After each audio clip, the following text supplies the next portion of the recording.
We're like a minute ahead. Okay, never mind. No, I thought we were. It is something wrong, bro.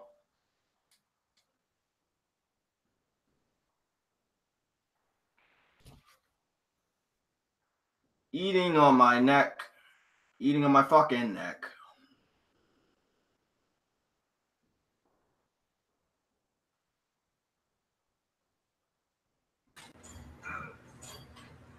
Yeah.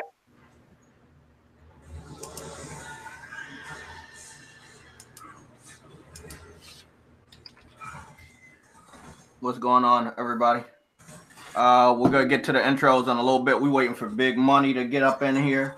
We waiting for Sam Capatak to get in here. And I gotta make this basketball hoop. But I got my fucking basketball hoop for the back of my door. And just trying to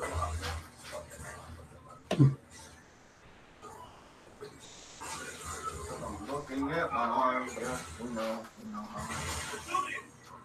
I want to need the song up. You know, I need the song up more than I need the song. Double.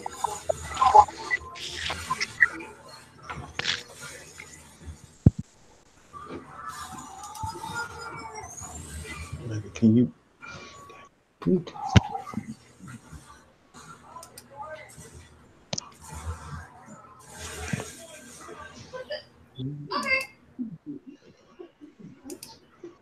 It is real hard to hear on you. Then.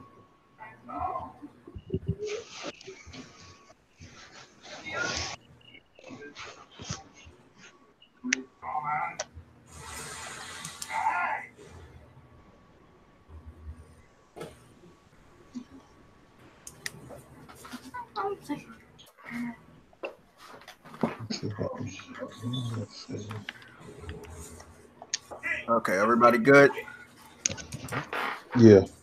Okay, we got Big Money, Lincoln, Sam, me. I should send Adam 85 more invites just to piss him off. let me hook Adam up. I come in here raging like the Phoenix. Bro, I just made this picture of a picture that I saw before. And it's fucking raw, bro. This is gonna be an interesting hangout today. Cause somebody made this picture, bro, and I've never saw such a beautiful picture to explain what PlayStation All Stars 2 is possible. Yo, Jay. What's up? That picture of you, man, where you was Diesel back in the day. What was you weighing and what was you pushing back then? I don't know, bro. No, I was not eating some of the foods that I eat now. But I have a fast metabolism, so I could always slim down. But a lot of crunches, a lot of push-ups, you know. But I've never drunk as much water as I have in my life in the last 2 fucking years because I started playing basketball a lot to get my you've been stamina burning up. them calories. Yeah. So what did you weigh back then? Shit, I weighed less than I do now. It's just the angle of the picture.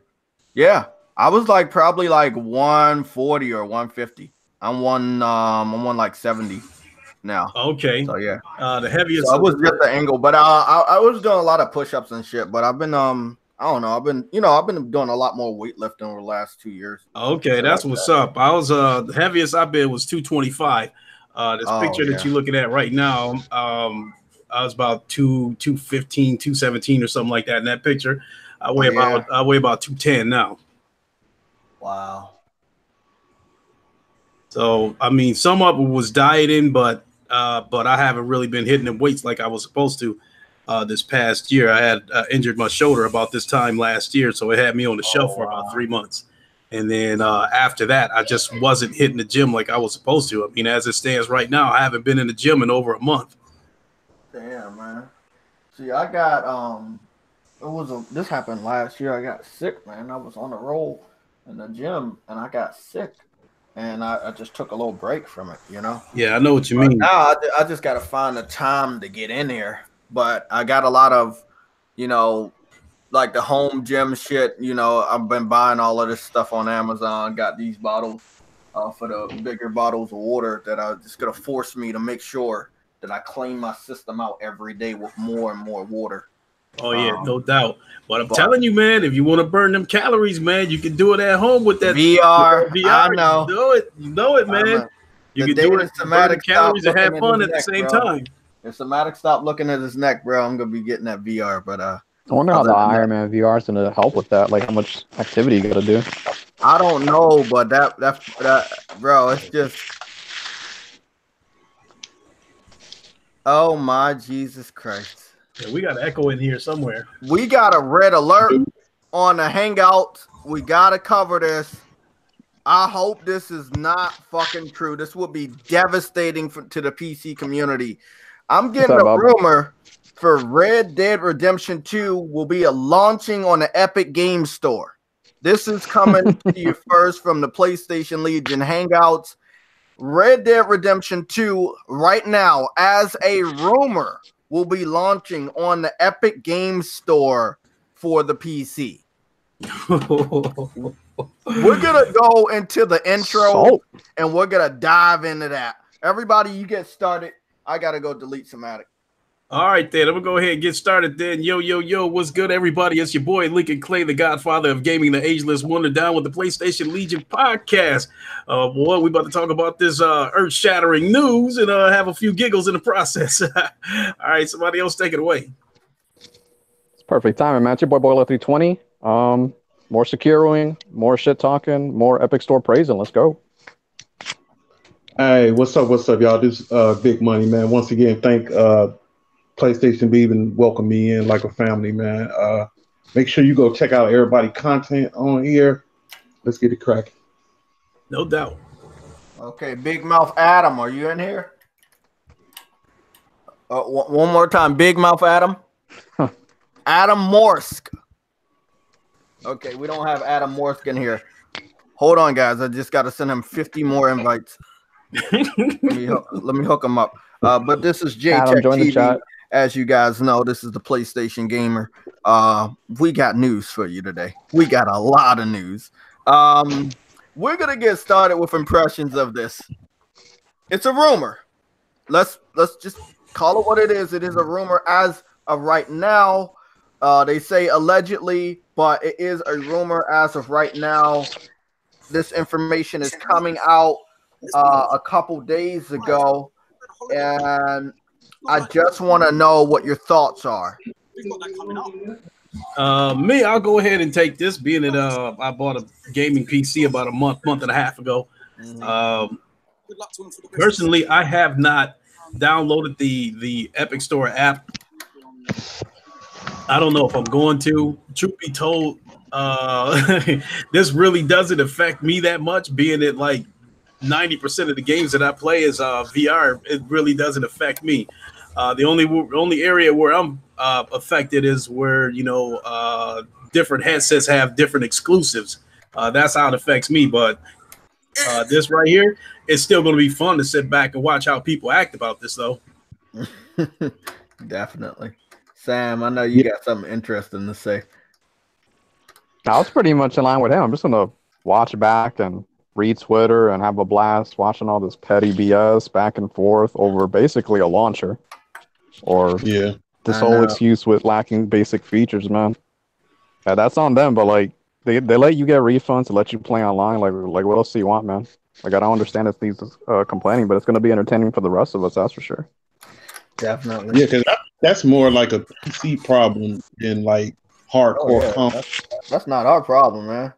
The funny thing is though that they're even having a civil war when they have it on their platform. The launcher is free.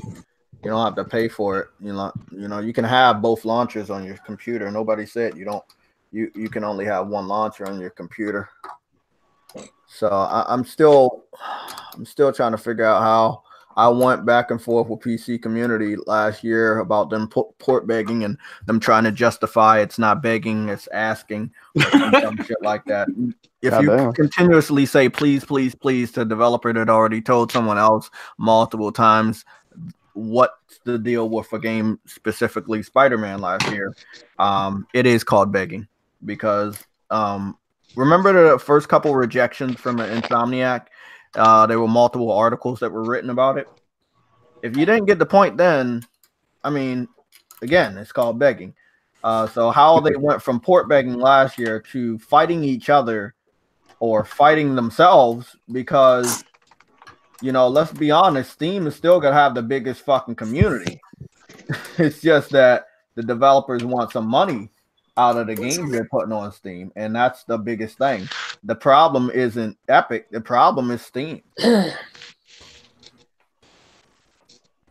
Well, what's up with this whole obsession over Steam? Like it's a necessity. Because they want it to be the holy grail of PC gaming. And if but is there a reason, or is it just I guess as of right now, Steam still has way more features and you know, and I think a better refund policy and that kind of stuff. So, you know, some of the things that I hear people saying is that they're not going to touch Epic until they catch up with Steam in terms of perks and features and stuff like that. You know, but I called this is when the Epic Store had made the Division 2 in an exclusive. That was the second time they pulled that stunt because they had already did it with Metro Exodus. After they did it with the Division 2, I said, I was telling people, I said, don't be surprised if we end up having a PC civil war on our hands. I said, it may not happen yet, but if the Epic Store keeps doing what they're doing, I'd say 6 months from now, I don't know, we might have a full-blown civil war. We'll see. I mean, I'm just saying that I won't be surprised if it happens. I'm not saying it is happening right now. I'm just saying I won't be surprised if it happens. And I want everybody to understand, I don't hate PC gamers. I just hate the fanboys, and I hate the port begging. I don't think it's a point in port begging when you guys claim that you have the best games and the best settings and shit, and it makes you look stupid when you're begging for a game that's 30 frames per second. I think I told Sam this. I was in a debate on my alternate account on Twitter this week where some guy basically was trying to say that our games are not good because they're 30 frames. And I brought up the fact that as we were speaking on Twitter, going back and forth, God of War had won the BAFTA award for best game, putting it up to almost 200 Game of the Year awards total. And when you're looking at that and a game is 30 frames per second, the game's not bad. The game's not bad because it's 30 frames. When I hear PC Isn't Breath of the Wild like 15 frames per second? Exactly. Look at all the awards that game won. And that's what's crazy. They say a game is unplayable at 30 frames. I beg to differ. There are tons and millions of gamers, that have played 30 frames per second games from the 90s to now, and they love them. Most of these games get Game of the Year awards. So I don't see games getting a Game of the Year award that is 60 frames per second. Specifically because it's 60 frames per second. That's not the criteria for being a good game. That's your opinion that 60 frames per second makes a game good. I've played tons of games that have 60 frames per second and they are garbage. So I don't think that's I think it's horrible. That's my problem with the PC community. They put their experience on this pedestal that if you're not experiencing games the way they are, you're not good enough for gaming. Again, these are the people that are port begging for our gaming experiences.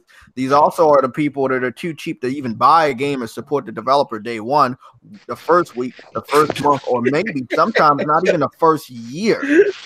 And yes, I'm going to sit back and laugh with Sam, and I'm going to sit back and laugh with Lincoln because this shit's fucking funny. This is the situation we dealt with all last year. I dealt with it last week, and now these motherfuckers it's an all-out civil war. With who?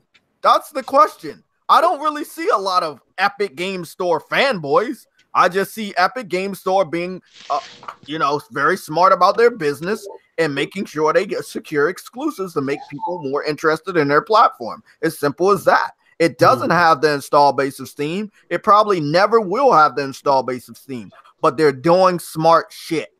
I was talking to Sam about the successor to Left 4 Dead. They should have allowed those developers to make their game, but now it might come back and bite them in the ass because the successor to Left 4 Dead is probably going to be exclusive to the Epic Game Store. I mean, Tall Rock Yes, the Turtle Rock game. You know, Hey, I want to be. I'm sorry, Lincoln. Let me say something right Go quick. ahead, Money. Go ahead.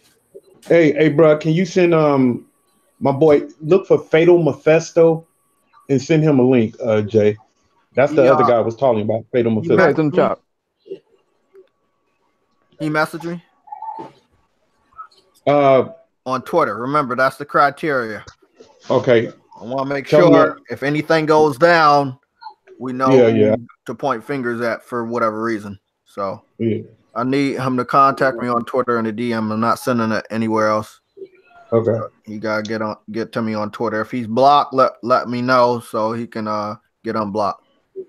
All right. Okay. While y'all sorting all that stuff out, I want to be clear about one thing. Truth be told, resolution, frame rates, and all that kind of stuff, I never even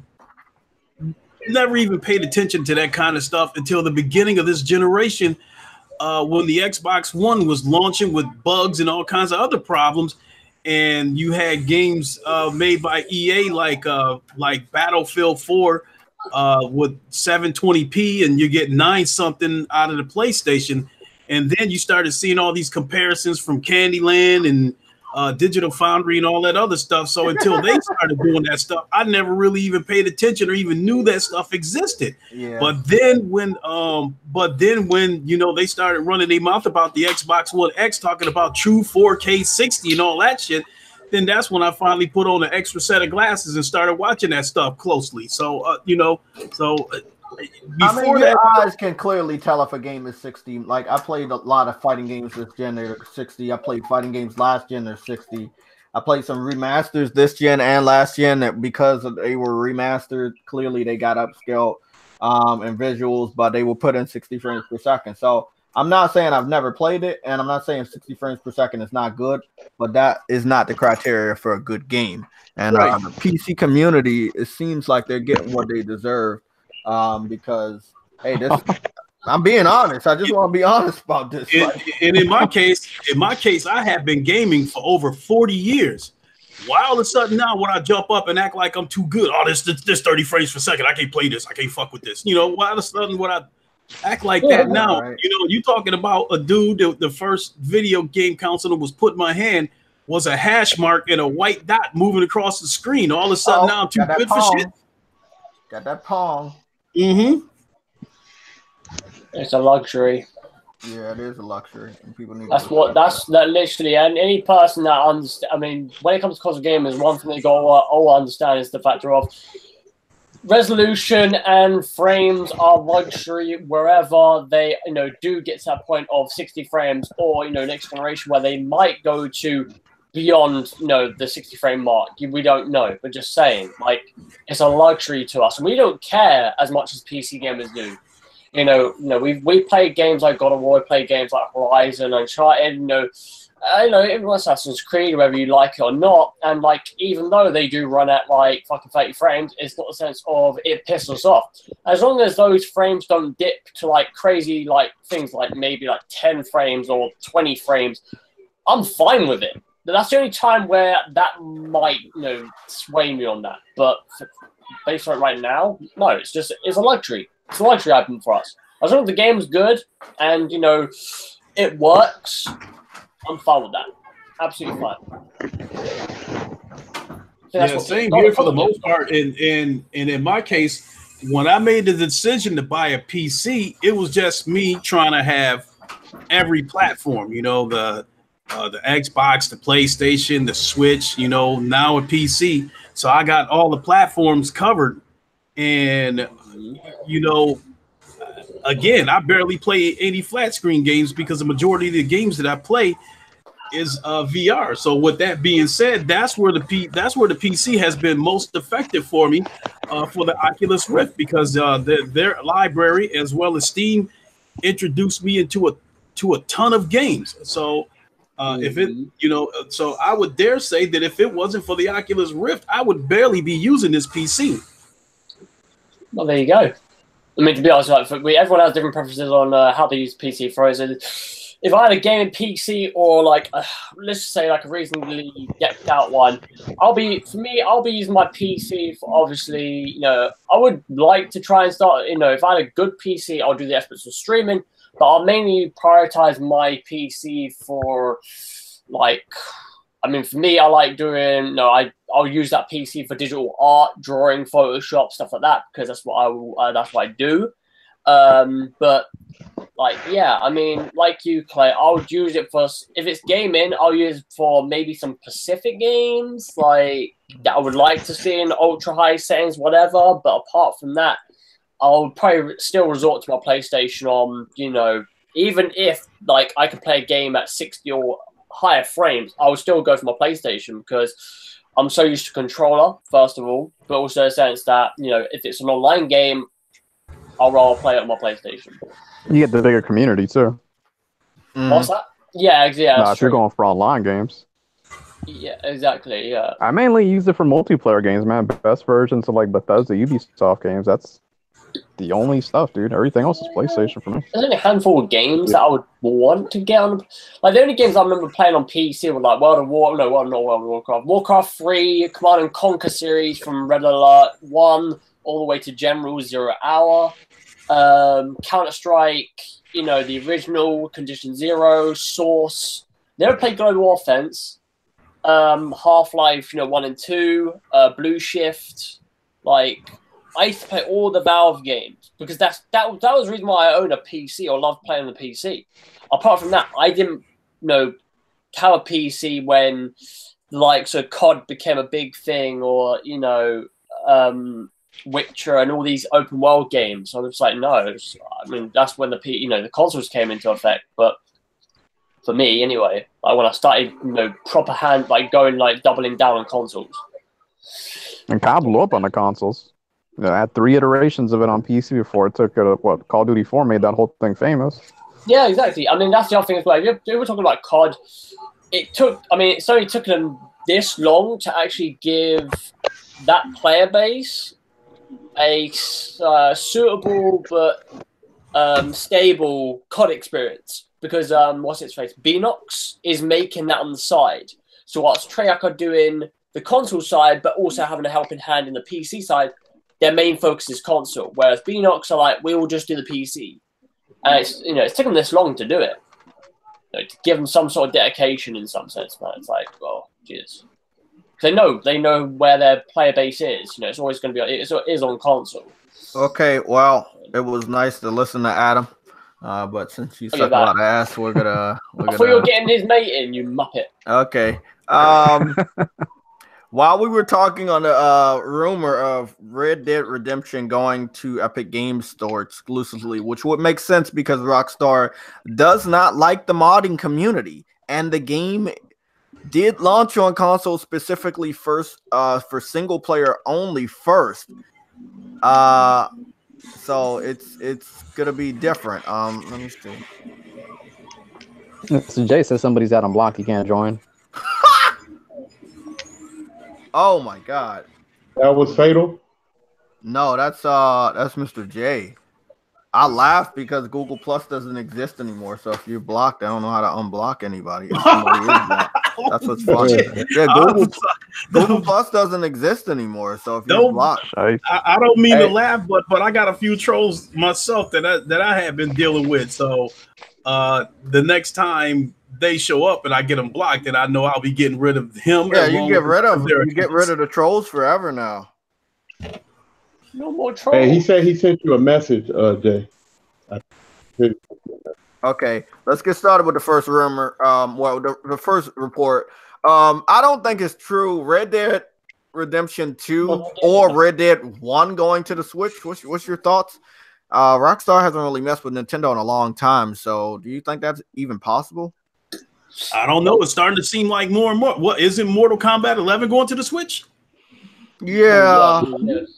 I mean, but has anybody saw it? That's what I've been asking. Like, do we know what it looks like? You know, for something that was supposed to be so weak, they're starting to find a way to get more and more of these third-party games to the Switch.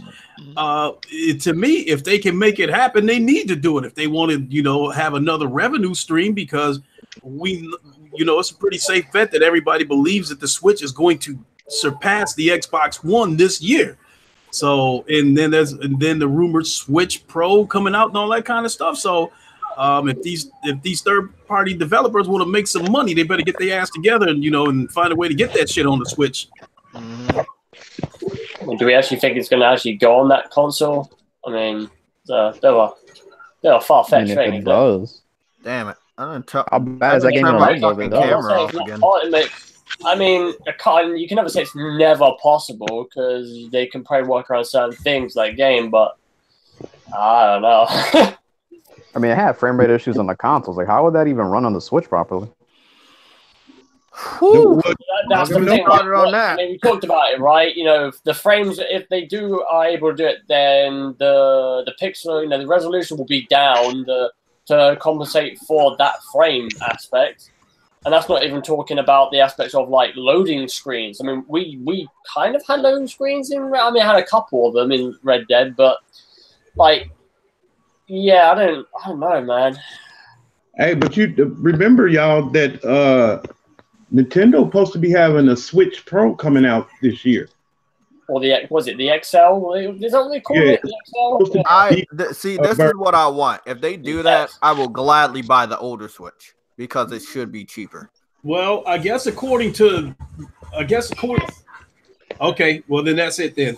I guess according to rumor that the Switch Pro is supposed to have more power than the base models, Xbox One and PS4. Not more power than their mid-gen refreshes, but more than the base models. So if that's the case, then I don't know. I ain't gonna say that I won't get one. I have to take a look at it, see how much it costs and that kind of stuff, because they'll have a console they'll have something that can keep up with the current gen consoles, even though we're nearing the end of the generation. Yeah, I know. That's the crazy thing. Yeah, they said the beefed up one. The rumor is that should be $399, and the regular one should go on sale. It should turn into like $250, something like that. Yeah. So there's a lot of things with it, though, isn't there? Because like there's that. There's obviously the rumors about Xbox and going with Switch. Giving them that ability. Jesus. It's a lot. This is the thing about all this news, is that it's going to be around when E3 pops off. That's when obviously you're going to hear this way. Well, you expect to hear this news, but wait and see on that. But yeah,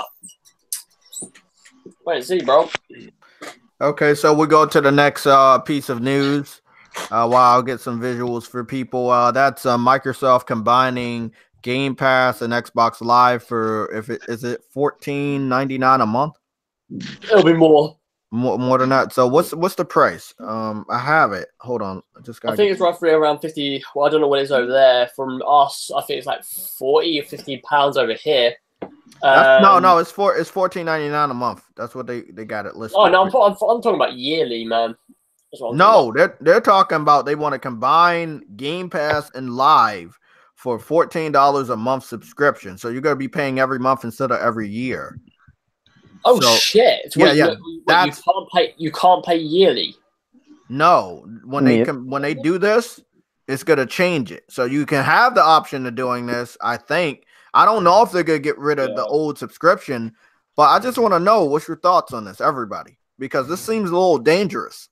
People been teasing each other since last gen about who's getting free online and who's paying more for each year and how does that go into the cost of buying a console, knowing that you have to pay for online. This right here is dangerous. But we're still getting the bet. I mean, if I can go fast. PlayStation Plus, even though some people still think that there are some features that we lack, which I agree with, PlayStation Plus for me is probably the most beneficial for your price because, we get discounts frequently as Plus members if you are looking to buy, some games that you've missed out on. It's also in the sense that we get 24 free titles a year now, which roughly, goes up to I don't know what it was. It was like £120 over here. I don't know if it was 120 or it was more than that. But, and that's adding on the discounted things that, we will presumably buy. So for you to buy a Plus membership for a year, which is over here £40, it's worth the fucking money because you're getting so much benefit. The only thing that, like I said, couple features here and there, they'll be set, and I think they will do that eventually. But based on that, I think they shouldn't get away. Also, they shouldn't sort of retract the yearly subscription. I thought they still had the yearly subscription if that came into effect, because why would you? I mean, I think they're going to have it, but again, they're doing too much at the end of the generation. I don't think it's going to look good for them at the beginning of next gen. They're doing too much, trying to go digital only, trying to do a new subscription. It's just too much. I know a little bit about the whole Game Pass thing. Like, I understand the basics of what Game Pass is, but I always get to that point where there's, I don't know, it's just this factor of just, I don't understand, like, why, you know, why I need this on a standard. I mean, people will say, oh, because you know, if you get it, you can play Xbox exclusives, you know, monthly, and it's like, well, yeah, but if they're good and if I want them, I will buy them, I will own them. It's also a sense of, I mean, I talk about this, and I think, Jay, we talk about this quite a bit, you know, supporting the devs, right? Yeah. How much are you supporting the developers of that game going through Game Pass? I don't think you're supporting them at any cost. In any sense, you're hurting them. But yeah, like, you know, I think with that, man, they really taking advantage of the gamer. They are. They really taking advantage of us now. I think, you know what? Once they realize that every month thing for online, that money that we pay, they recognize that is a very huge revenue stream for them. And I would not be, well, I hope that Sony don't follow suit and do something like that, because with PlayStation 3, if you think about it, if they would have did that with the PlayStation 3, like they changed it over, because that shocked me when they told us we was going to be paying when we got our PS4. And I think they wouldn't have been in that financial trouble back then if they would have started that with the PS3.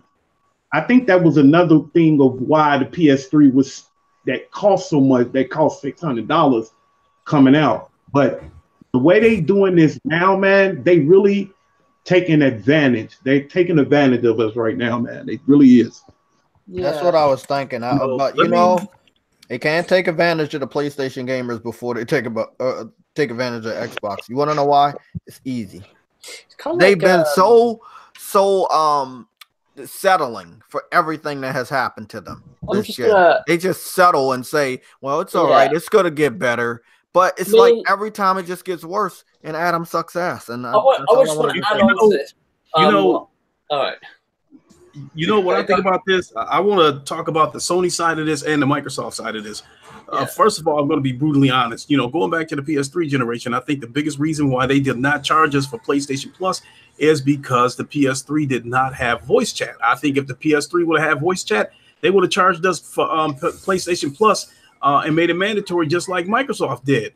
And so you notice that this generation, they do have voice chat, and now, you know, PlayStation Plus is mandatory in order to play multiplayer games. Also on the Sony side of this, I think, you know, America does not like Sony dominating on American soil, and Sony knows that. And because of that, I think Sony is being careful about some of the things they do. Because if they do something that's more egregious than Microsoft, they will face 10 times the backlash that Microsoft would. Damn right. And then on the Microsoft side of this, with them consolidating these two subscriptions to $15 a month, you're actually paying more money depending on what you're doing. Because if you pay $60 a year for Xbox Live, and then you pay $10 a month for Game Pass, that's $170. If you go with this consolidation route that they're so-called offering you, you're paying $180 a year. And it's even worse, you know, it's even worse if you pay $60 a year for Xbox Live and you happen to catch these Game Pass deals where you get $1 for a month, $2 for 2 months, and that kind of stuff. So Microsoft is not giving you a deal. You know, they actually, kind of sticking it in your butt sideways, depending on how you look at it. Fans, with no lubrication, no lube. I mean, well, I mean, just to go on to that, man, it's funny because there are, I mean, I see a lot of, well, I mean, this is just on Twitter and social media basis, but I see a lot of people, coming out and saying, oh, but Game Pass is great value for your money. And I understand it is great value for your money, obviously for you. But it's like, I remember watching, it was a YouTube video about social medias and how Facebook, Twitter, Instagram easily manipulates us to thinking we need these medias, right? To the sense of how much time you spend on these. And we just basically play into their hands on basic usability. This guy, what's his name? Casey Neistat, like, he did a video about it. And it's really intuitive on, like, what social media is doing. And when I think about that, I think about what Microsoft's doing. They're basically not feeding lies, but they're just basically they're talking to their fan base, they're telling them this, and they're buying into it. And then when they buy into it, later down the line, they start to figure out certain things are not as what they seem. And I kind of started seeing it on Twitter where people are like, Game Pass hasn't got this, or it hasn't, like, provided a certain thing. And I'm like, oh, that's interesting. And more like this Game Pass becomes involved. In this case, the being with the Xbox Live Gold, I think that will, well, maybe, I don't know, it might give a bit more of an eye opener to, what this actually and truly is. Like I said, like, if anyone wants to watch that video that I just mentioned, it's on Casey Neistat's channel. But, like, it's actually really good. Like, it explains a lot. And funny enough, because I watched that, I spend less time on Twitter. I only spend, like, I go on Twitter maybe 4 or 5 times in a day. And then that's it. I'm done. I don't even go on Instagram anymore because it's just basic bullshit. Like, oh, look at my pictures. I'm having a good time. I'm having a good life. So, no, I don't want to look at that shit. That's what I'm saying, man. Like, if they're gonna do this, that's fine with me with Xbox Live, but just know that there's gonna be cracks within you doing that. So just be prepared for that, because I know that price is not gonna be the same. There's no way, not unless they're gonna go. I mean, I don't know if they can go at a loss or if they can, not profit from it. I don't know how that goes. Sort of the same thing with Xbox One. Has it profited over the course of the generation? I don't think so. Because they made so much. Like, they made Xbox One with the Kinect, then without the Kinect, they disbanded the Kinect, then they did the S, then they did the X. And it's like, how much money you put into those things and how much money you got back. And I don't think they got a lot of money back. I think they definitely lost money. There's no way that they gained. They can't. And the Xbox fans ain't saying nothing. They're not saying nothing. Like, that's why they get fucked all the time. That's why Microsoft fucked them over all the time, because they don't say nothing. They always agree with what Microsoft do. They look towards the light, and the light is Phil Spencer. That's the only thing they fucking care about, right? Yeah. If that guy says something, they disregard all the sales and all the units and this and that. But then when Admonition comes and, like, shit goes wrong, they started to understand, oh shit, I can see now. Oh, Phil, shine some light on this shit so we can't see it. Quick. It's just like, nah, man. Oh god, it's just. And you know what's so bad about that, man, is that not even counting last year, but this year they have the nerve to do that, but they haven't put out one fucking game that even excite anybody. No. Like, that's crazy. How you had the balls to do something like that and you don't even give your fans nothing to play? See, for me, the only game that excited me in their generation, 2 games, to be more specific, has been Cuphead, which now is no longer an exclusive because it's going to Nintendo, and Forza Horizon 4, I think it was a recent one. Like, the Forza Horizon games are actually good. And I will rightfully say that. And those are the ones that have kind of interested me. Apart from that, Gears of War, I thought would interest me with 4. I played it on my Xbox, not my Xbox, sorry, my brother's Xbox One, and did not really entice me as much. Like, I still stand by this. I think Gears of War should have ended on 3. Fuck Judgment, fuck 4. Make a new title. Money. Okay, we got another topic to talk about because we got to go. But I do definitely say that that's not a good look for Microsoft, because even though they're not leaders, because they are behind everyone else, people seem to do what Microsoft has started to do. Who was that dude that seduced that small girl? That's what they remind me of. They remind me of that guy. Like, they're just this genius that just has a spell over like certain people, and they're never gonna give up on them. And anybody supporting this is horrible, man. I don't want to pay that much money a year in total. You know what I'm saying? It all comes down to if they place it right. Like, I mean, it's not a terrible service, and it's not certain other things. Well, I said it like this, man. I believe it's very desperate because they know nobody wants fucking Game Pass. For They've real? had to do these things because they're behind. They're behind so much. Speaking of being behind, we go into the next topic. Sorry to be rushy, but we got a lot of shit to talk. PSN refund policy reform. Thoughts? I'm gonna step out for a bit on that one. Shut the hell up. Who's talking about that? Because we got some information that we got the reform. You didn't get your Anthem refund. We get it. No. I'm talking about the new reform for the new policy. What's your thoughts on that, guys? That I can't. I don't even know what to say about that, man. I really don't. Yeah, because now they're saying that you can, get your refund back if you brought the game but you didn't download it. But if you did download it, you can't get your refund back only unless the game is like really, really buggy.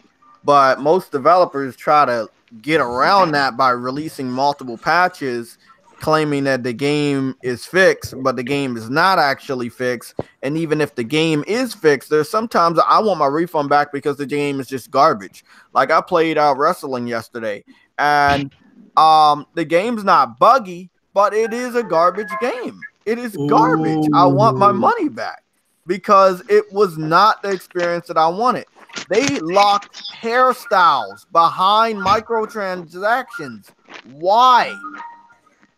Can you change your nose, though? I can go play SmackDown 1 and 2 on a PS1, and I can go make my character any way I want without having to be forced to pay additional money for a fucking hairstyle, for microtransactions for a hairstyle. Bro, that pissed me off yesterday. Yeah, that's crazy. Well, yeah, see, that's 2K for you. So you mean to tell me that 2K took the shit from their basketball game, their egregious microtransactions, and moved it over to the WWE, where you got to pay for hairstyles? Yes, they did. And if they implemented the same thing that they did over on the NBA 2K, you can't preview what the haircut looks like. No, you can't. No, you can't. You can't preview it, or you can't? No. Well, you can. No, you can preview the hairstyle. You can see what it looks like. Okay, because on the NBA 2K, you cannot preview it. You basically have to buy it and take a chance that it's going to look the way you want it to look. And if it doesn't look the way you want it to look, you have to pay to get your original hairstyle back. It's treated as another microtransaction. That's greedy. That is just pure greed right there. It's big money. I'm telling you, this is one of the reasons. This is another reason why I'm so glad that I moved to VR gaming, because it's not overrun with microtransactions. These third-party developers are releasing these games incomplete, broken, and the games seem to be centered around an economy where you can't survive in this economy. You can't compete in the economy that they laid out for you. You have to pay for microtransactions in order to have a level playing field to survive in these economies. And I would probably say that NBA 2K is the worst at trying to making you pay to have a level playing field. It's ridiculous. So after what JayTech said about WWE, I'm not one bit surprised, And with that being said, again, I'm glad that I'm in the spot that I'm in, And the only flat screen games that I'm really looking forward to they're not overrun with microtransactions. It's, you know, I got MLB to show, and then the other heavy hitters that we waiting for from Sony, the Days Gone, and that kind of stuff. Their single player games are not overrun with microtransactions. So, you know, like I'm pretty much done with third party flat screen games. I'm pretty much done with them. Hey, Lincoln, man, you know it'd be so scary, man, if you put on your Oculus Rift one day and then they give you an option. They gonna tell you that, hey, this game is in 720p, but if you give us $2, you can play it in 4K or 1080p.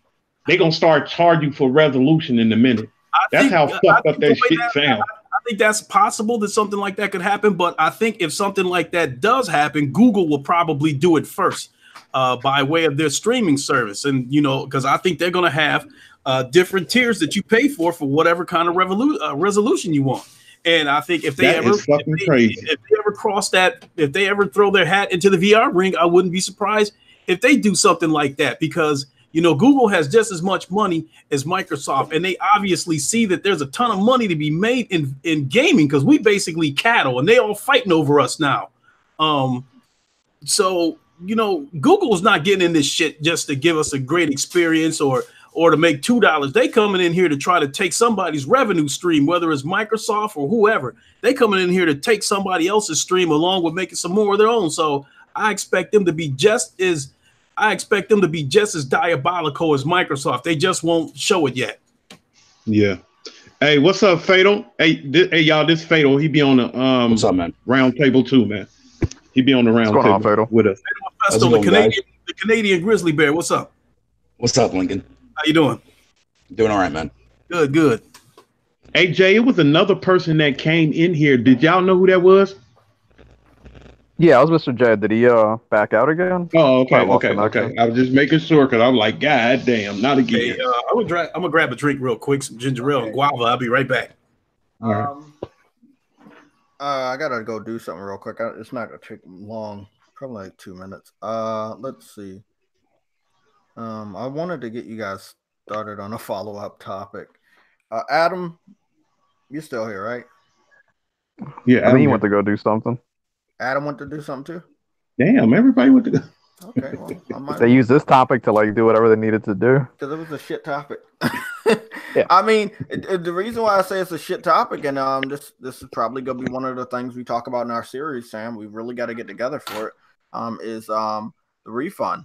There should be a button right there on the PlayStation Store while you accessing your PS4 to get your refund. I shouldn't have to keep talking to customer service to get a refund, and not to be racist or anything, some Indian person picks up the phone and tries to regurgitate some pre-scripted response of bullshit, by the way, that won't get anything solved. You know, they don't understand when a game is bad, you don't want it anymore. It's just like when you get some shoes that are not your fucking size, you have no use for them anymore. You know? Mm-hmm. So people don't understand it, and they need to understand that they need to be with the times. I know with the PS5, I know things are going to be different. I understand that. But right now, they need to start a little bit harder, a little bit faster. They need to get caught up to what's going on. And having a button for your refund will be perfect. Help a lot of people out. Yeah, that's that. And they make you go through a lot of red tape to get that fucking refund back, man. They make you go through a lot of red tape. Well, you know, it's meant. That's the thing about digital. That's just one of the things about video gaming in the future, or where we going digital. We're not gonna be able to get our refunds back when we through with the game, or we don't like the game. And that's going to be bad. That's why people still want physical. I think that's the only thing that's keeping a place like GameStop still running, because I can see them going out of business in like 3 or 4 years if more people. Because man, I'm a physical guy, man. I love giving physical copies. I shout to the rooftop that I will get a physical copy. But guess what? I damn near got $1,000 worth of games digitally because it's something about when that clock hit 12 o'clock, I want to play my game. I cannot wait until GameStop open the next morning. Yeah, I'm with you on that. I'm with you on that one. So hard, bro. Not to mention that Sony, Sony put an axe in the middle of your head with those flash sales. You can't avoid them. Those flash sales be killing people, man. It's like I go in there with the intention of only spending $5 or $10 and end up spending about $70. Mm-hmm. That's how they get you, man. Mm-hmm. But I can't argue though, because if you're getting 5 or 6 games for the price of one $60 game, it's hard to argue with that, even if it is digital. Yep. Yeah. But like I said, that's the thing about digital that I hate so much is that when you through with the game or you don't want the game no more, you're not gonna be able to do nothing. You're not gonna be able to do nothing. And the thing about that is, just think if they did have a thing where you got the game, you bought the game, but they give you an option after a couple of weeks where you played the game, you don't want to play the game no more, and you want to sell it back. Like what they gonna do? Give you what, $2-3 on the game? Because it's a digital fucking game. It's really not even there. That's why people love physical games. But like I said, I say that shit. I love physical games, but when 12 o'clock hit, man, that shit got me. I'm gone. I cannot sit up and wait 5 fucking hours, 9 hours until GameStop open to go get that game. Well, I'm guilty of it, man. I'm real guilty. I'll say this, Big Money. I think that next generation, if Sony does not dominate the way they did this generation, and somebody actually threatens them, they might, take a look at that refund policy again, because right now Steam sets the standard. Because if you have not played a game for over 2 hours and you request a refund, I believe within 72 hours of purchasing that game, I guess you pretty much get a refund, no questions asked. I bought a game and it wasn't what I thought it was. I had only played the game 38 minutes, and it had only been 24 hours since I purchased the game, and I requested a refund. And rather than wanting the money back, I just wanted, Steam credit, because I know I'm going to buy another game from them again. And so I think 24 hours, they sent me, they gave me store credit. So I was cool with that. So with that being said, I'm hoping that, Steam sets the standards for refunds. I'm sure the Epic Store is going to catch up to them eventually like that. But as far as the consoles goes, I think as long as Sony is dominating, because I will admit, Sony, as far as other than their flash sales, they're not too quick to drop their prices on other stuff or, that kind of stuff. So like I said, I think it would take a situation like maybe for Microsoft to threaten them and make the console race a lot closer than it was this generation. That's not going to happen. Loosen up and give us some better perks. They'd have to try. That's not going to happen, dude. Not with the direction. Because the way Microsoft, the way Microsoft is getting his ass kicked, as far truthfully, Sony ain't got to do shit. Sony doesn't have to do anything at all, no matter what generation they're in. Like Sony's already got their perspective already on lockdown. They've been doing it so extremely well, despite the launch of the PS3. Like they've had huge success in the PS1, they had huge success in the PS2, success last generation. In this gen, it's flying colors. They keep themselves because they're doing one thing right. They keep them consistent. That's what Sony's good at doing. Microsoft, on the other hand, they're all over the fucking place. They're all over the place.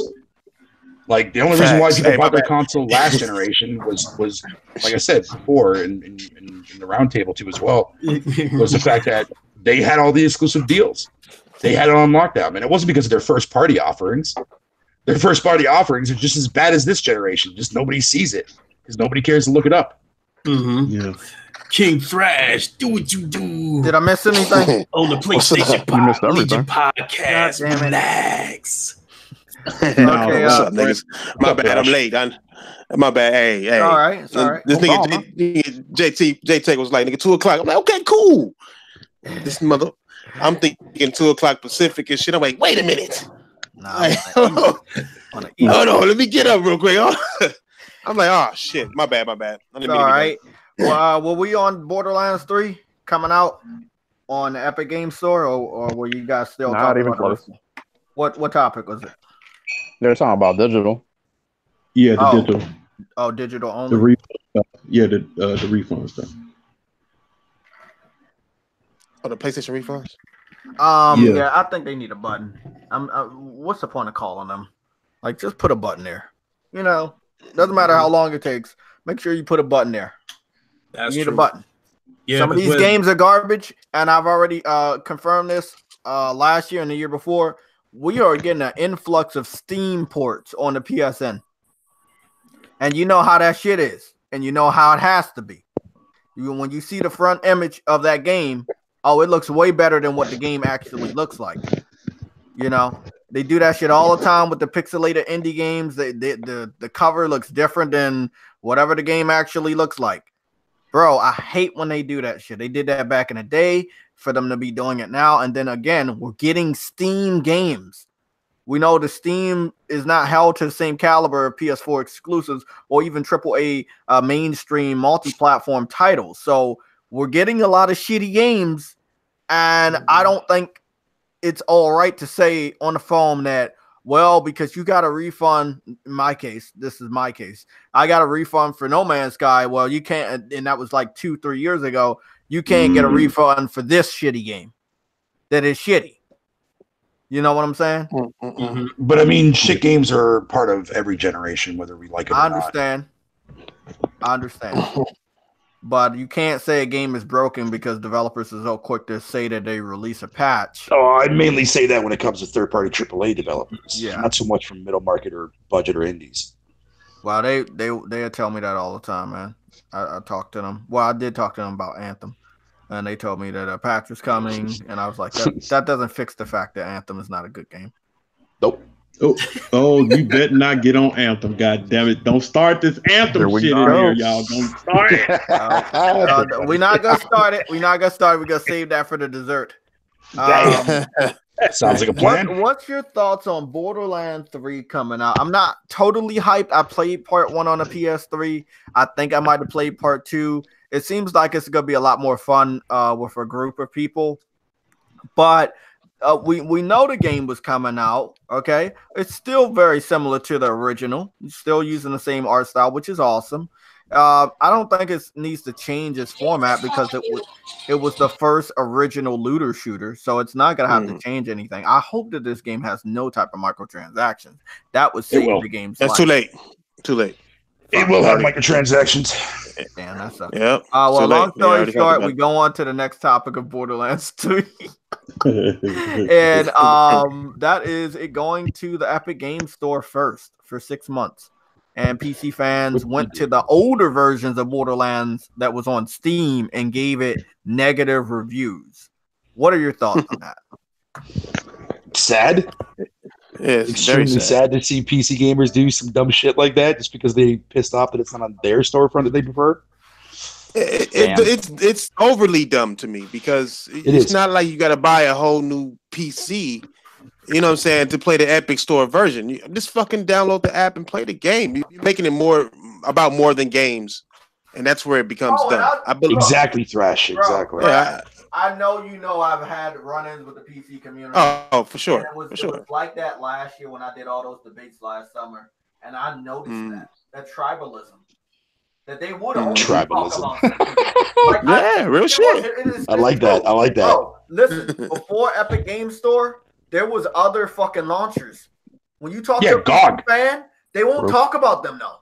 They will only talk about Steam. Well, that's what I was saying the other day. It's like, why didn't anybody, nobody bitched about when GOG fucking first came around and CD Projekt Red came out with that shit. Remember, they hated when games went exclusively over there. They hated when Destiny 2 went to Battle.net, not on Steam. Oh, that's right. They don't know how business works, bro. How else is Epic supposed to make their fucking company work? They know. They just want to act like they don't know, bro. But look, I've talked to people that didn't understand what exclusive was, so maybe you're right. Oh, no, maybe you're right. They didn't understand. Well, a lot of modern PC gamers don't even understand what that term is, anyways. Exactly. They don't understand why Sony would limit. So this is what I've got.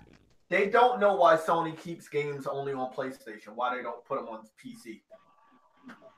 They don't know. They're stupid.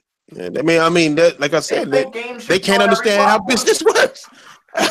Yeah, you know, like on every platform. That's their mindset. Because it would help them get the game. They say the game should be on every platform, and then I say, "What about putting the game on Game Boy Color?" And then I don't hear back from them.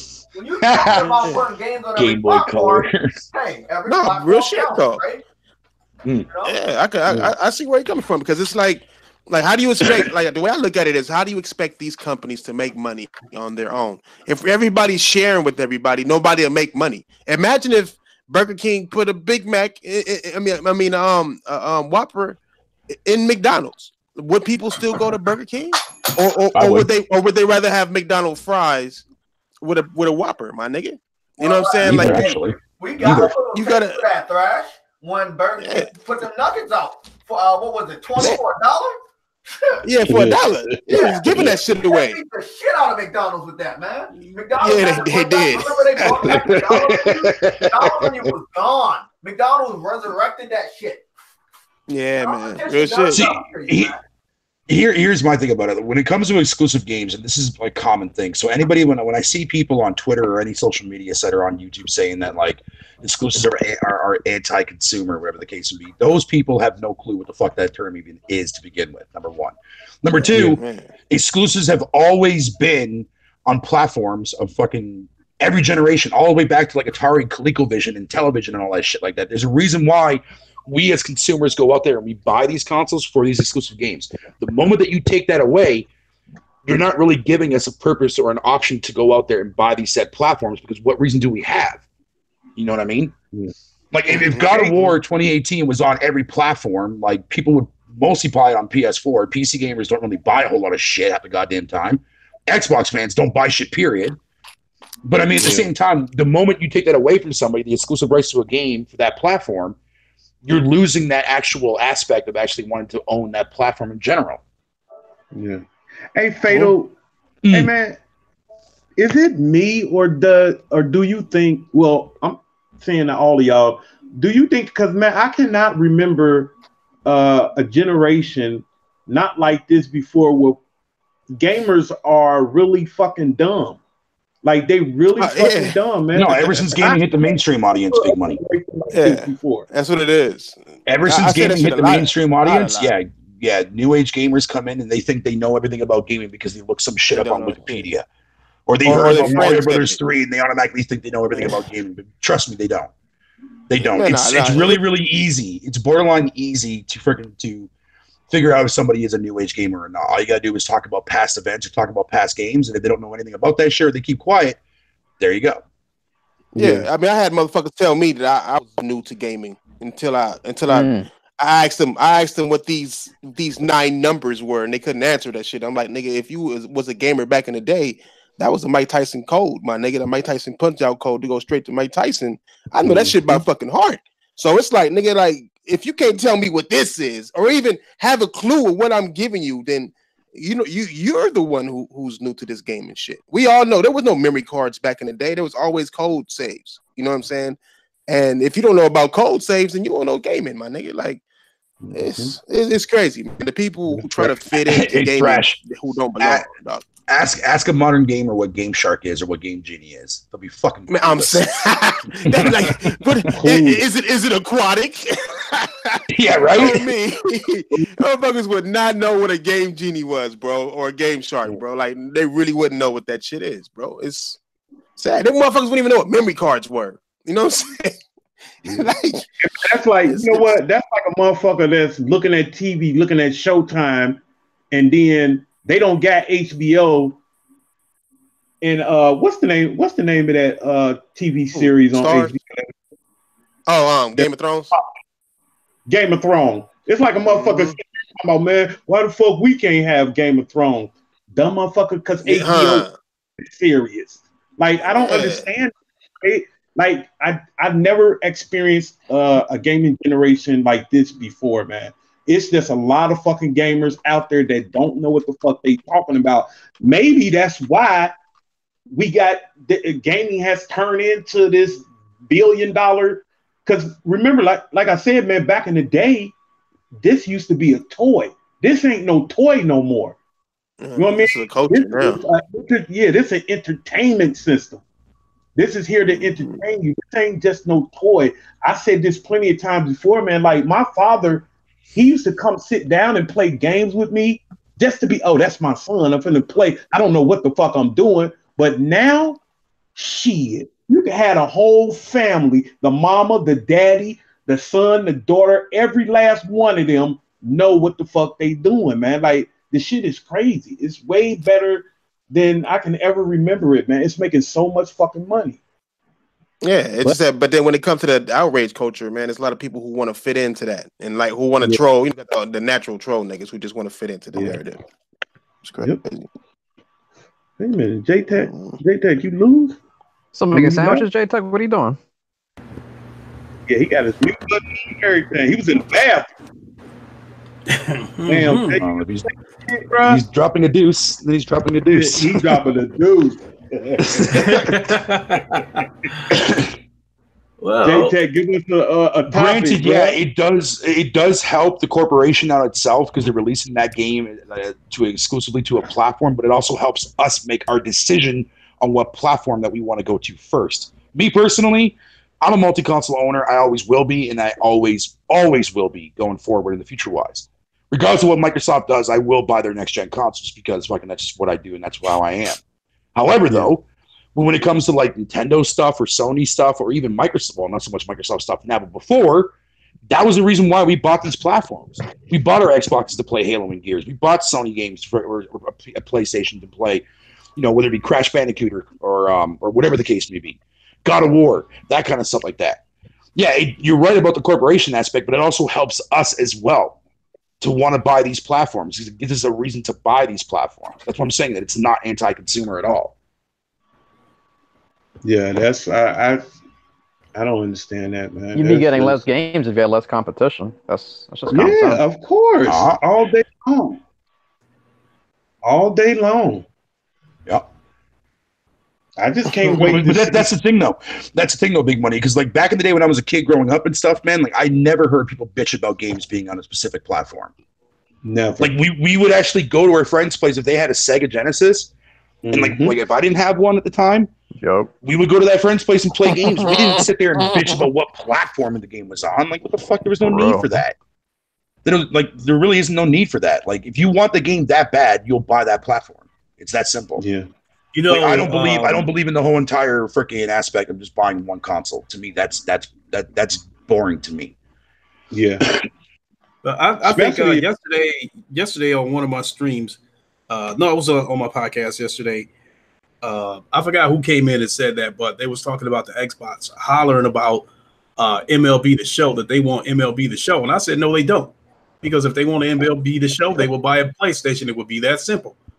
So because they don't buy a PlayStation, they don't want MLB The Show. I mean, it doesn't get any more simpler than that. I mean, this is just getting ridiculous with this shit that's going on. It's like, you know, they want Sony to hand over their whole library over to the Xbox platform. I mean, what's so hard about dropping $200 to go buy a PlayStation? Lincoln, I'll say this. If you're a gamer at the end of the day and you're refusing to buy a platform to play video games, you got your priorities all fucked in the head, man. Yeah, yes, you do. Facts. Yeah. I think we need a new name for these motherfuckers. I think we can't call them gamers, bro. We gotta call them something like, I don't know, sensationalists or something. I don't know, nigga. Like, I don't know. It's like lost in all of this. Chili's. It's still not okay because Microsoft not giving them what they want. Instead of getting in Microsoft shit about it, they want somebody else to pick up for it. You know that? You know. That's not how that works. They want Sony to step in and take care of this bastard child. You know, they want people to exactly. They want people to take care of Microsoft. They want people to take care of PC and they whack ass. I don't give a fuck what PC niggas say. I swear to God, them niggas know that coming. Swear to God, trash. Them niggas know not to come at me about shit. I tried to buy a PC and then I said, wait, what exclusives do they got? You know what I'm saying? And then I go and check what exclusive they got, and it's like, nigga, is this a card game?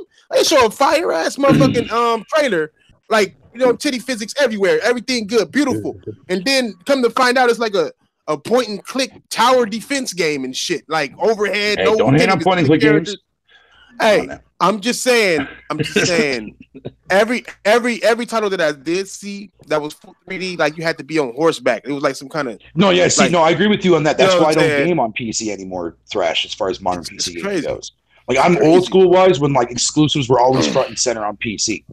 Like I've had this conversation before, but just to recap here, that's what PC gaming was for me back then. Like I was playing like Unreal 2 Awakening. You know what I mean? That game wasn't on consoles like fucking back in the day and shit like that. You know what I mean? Yeah. Now it's like you have to settle for like a lot of indie titles or a lot of like, you know what I mean, like Civilization, which I love Civilization, but that's on consoles now. Switch has it. Yeah. So I mean, even PC is losing exclusives left and fucking right. I'm sorry to come in late, but I was listening to the podcast. I was cleaning up just a little bit. I got this wood grain floor, so man, that shit got fucked up. I had to sweep that shit. Long story short, good shit, man. Like about the old school gaming, you can even compare what was it, Saints Row 2. Saints Row 2 was the last game that I know of where you was able to use cheat codes. You put the cheat codes on a cell phone and you could get different shit. And it took a lot of inspiration from Grand Theft Auto, which also used cheat codes. But then when part 3 rolled around, they started, you had to pay for this, and then part 4 came around, you had to pay for the shit that you could have used for free. Like, I don't like the new generation of gamers because they're gullible, and I do blame them for the way gaming is now. Thanks. I'll take that. Yeah, it's just like wrestling, man. Very, very, just like wrestling. We're never gonna get the old days back, but we gotta hope that one of these wrestlers, these new ones, kind of remind us of the old days. They take it old school. They can do some moves that we used to know. We're all putting our eggs in the Sony basket because Sony is doing it right.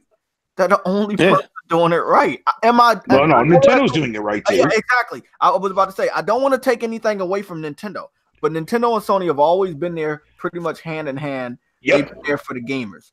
Consistently, bro. When I was on the go all the time and moving around from house to house as a younger kid, Nintendo was there with the Game Boy Color, with the Game Boy.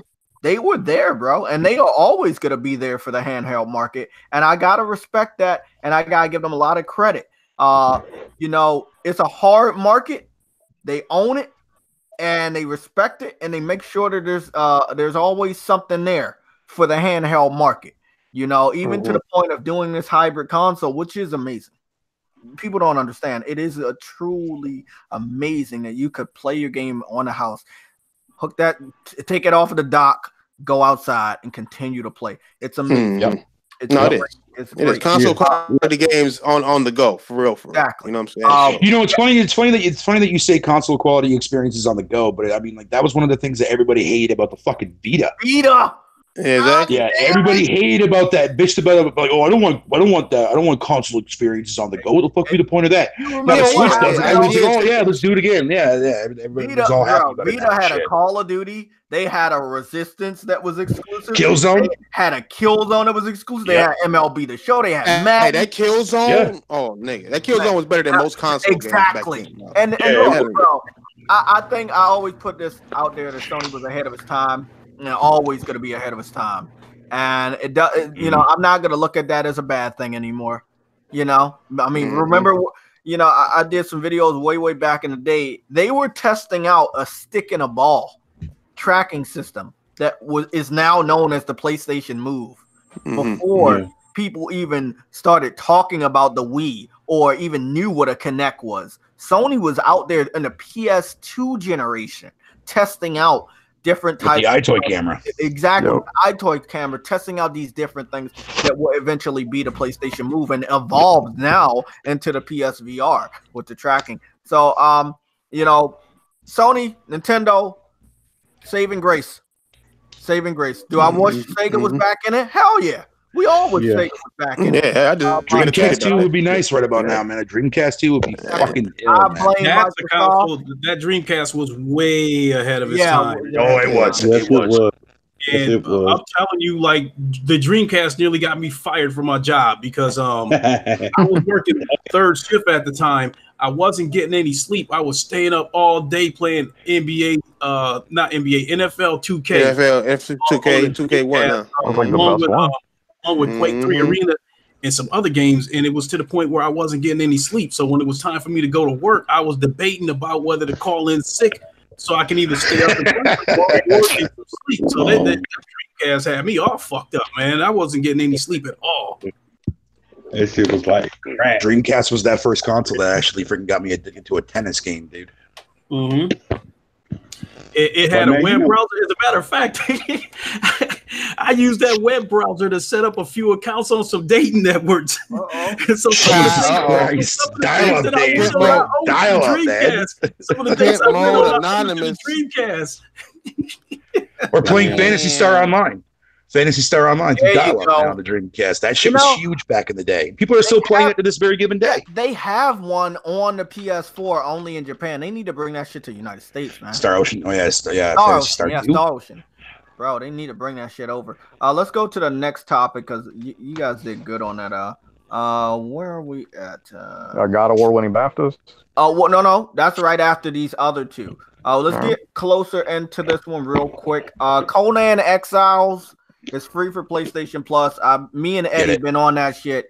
If you have 6 people, you can make a village. Literally, you making shit out of scratch. Me and Eddie been fucking shit up. You have 6 people, you can run through the platinum.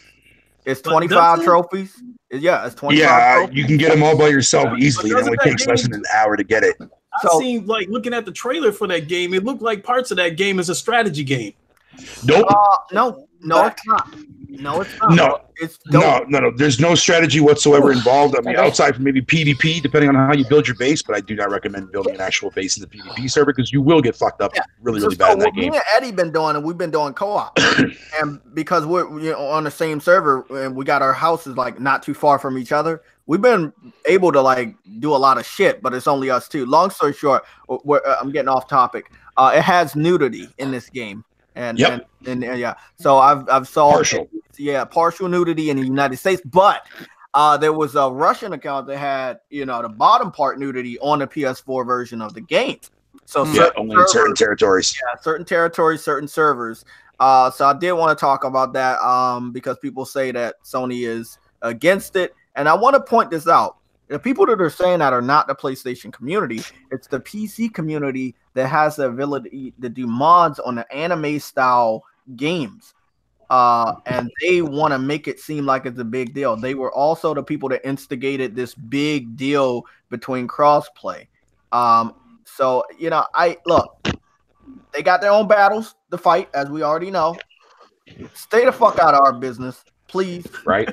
Stop, okay? We know you guys got mods.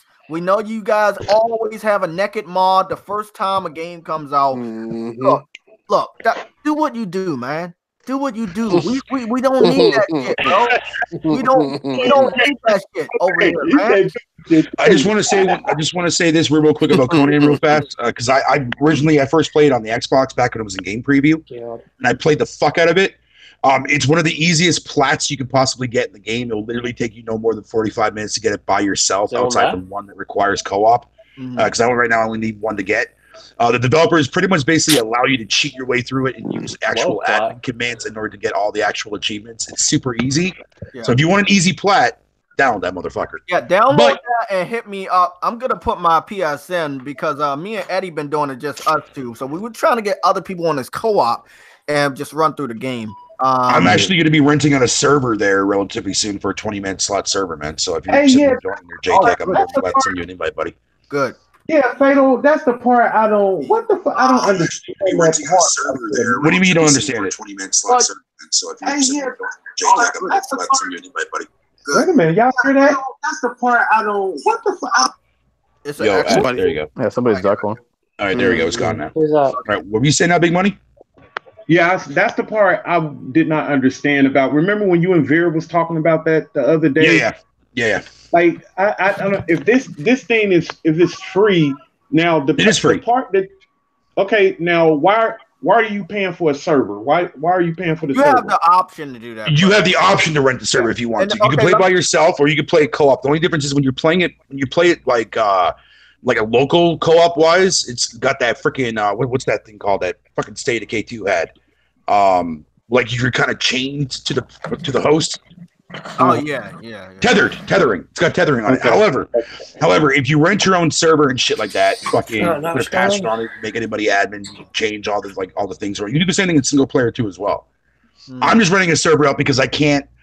My hotspot that I use on my phone because my Wi-Fi connection at my mom's place is pretty fucking awful. I can't join people that are behind a router because my NAT type is 3. And I can't change that when I'm using my hotspot. I get you. Also, so your own server allows them to join you rather than you having to go. Yeah, because it goes through the actual dedicated servers and not through me. Okay. You know, but big money. I think some of the Battlefield games you can rent servers. Yeah. Yes, you can. Not no more. On the newest one, they're not doing it no more. Because I know all of them except this new one, man. This new one, they fucked everything up, man. Okay. Hey man, this is the first time I'm ever hearing of this concept. That's why I'm so confused about it. Like, around for a while on Battlefield. No, you don't even have to rent the server if you don't want to. There's plenty of dedicated servers already out there for people to play on, and there's also custom servers that people already have rented out. Think of it like Ark Survival Evolved. Ark Survival Evolved is the exact same thing. The exact same thing. Outside from more bullshit you got to do in that game as far as grinding goes, but thank God Conan's not like that. Okay, JayTech and Fatal, do y'all think like in time they can take advantage of that by hiring the price on that? Well, right now, if I wanted to, right now, the default price for a 20-man server for me, Canadian wise, is like $26. Technically 20 for you guys, for the guys live in the States, which is not bad. That's not bad. For a whole 30 months, 30 days. Damn. Yeah, that's. And the higher you go, the more percent that you actually save on your thing. So I think a year, it's like 160. I think it is for a year. Damn, not bad. Not bad. Like my buddy, when he had Ark, he would actually the people that got in there, we would all pitch in per month and send him $1 or $2 into his PayPal to help pay for that, keep the server going every month. That's right. Look, just check on some shit before I do anything. So I got a PC guy that came in here. It seems like he didn't like what we were talking about, so he's boasting about how good PC is. I mean, I saw him on the chat. Yeah, he's our new mascot. I guess so. I mean, look, I'm about to say it right now. PC is great, but it doesn't have God of War. There you go. PC doesn't have a lot of games. Is it Himmler? Yeah, but does PC really need games like that, though? Hell yeah! Why have all that power and not utilize that shit as good as people with less power is doing? That's a good point, because that's one of the things about PC gaming that I did notice, a few years ago, how they would talk about how many frames they was getting or how much power they got, only to be fucking with these $3 indie games, So I mean, what's the sense of having a Ferrari if the furthest you can drive it is the damn driveway? Right. I'm saying. Hey man, there's a lot of cars in this world that you can't drive on the road. Illegal. Yeah, this is the first generation that me personally, when I just started. Well, I don't want to say this, like 1 year before the PS4 came. This is the first time I start hearing a lot of people talking about buying a gaming PC, one dedicated to gaming. Like, I'm glad that you said that, Big Money. I'm glad that you brought that up. Yeah, because I don't know if y'all heard of that before that, but this generation is the first time I'm hearing about that. But it's only going to get worse, Big Money, because Microsoft done eliminated the need for you to buy their console. But here's the thing, though, right? I'm actually glad, and I've said this before. I was like, I think Microsoft should have been doing this since the OG Xbox, and they tried. And they've tried twice, and they failed twice at doing it. I mean, they released Halo 1 and 2 on PC. Nobody bought that shit. Because remember, this was back in the day when people on PC didn't want consoleized experiences on PC. Why is it so quiet? 360 came around, and they tried doing that whole entire games for Windows Live. Remember that bullshit? That fucking flopped worse than anything I've ever seen. So they didn't bother keeping that going. Now they have it locked behind Windows 10. So now they found a way to do it. I've always been saying it makes too much fucking sense. Yeah, it devalues the Xbox console, but only devalues that to a certain market because not everybody gives a fuck about PC gaming. Which is why I'm glad that Big Money brought that topic up because why are these people that bought or going into the whole entire PC market now? Why now?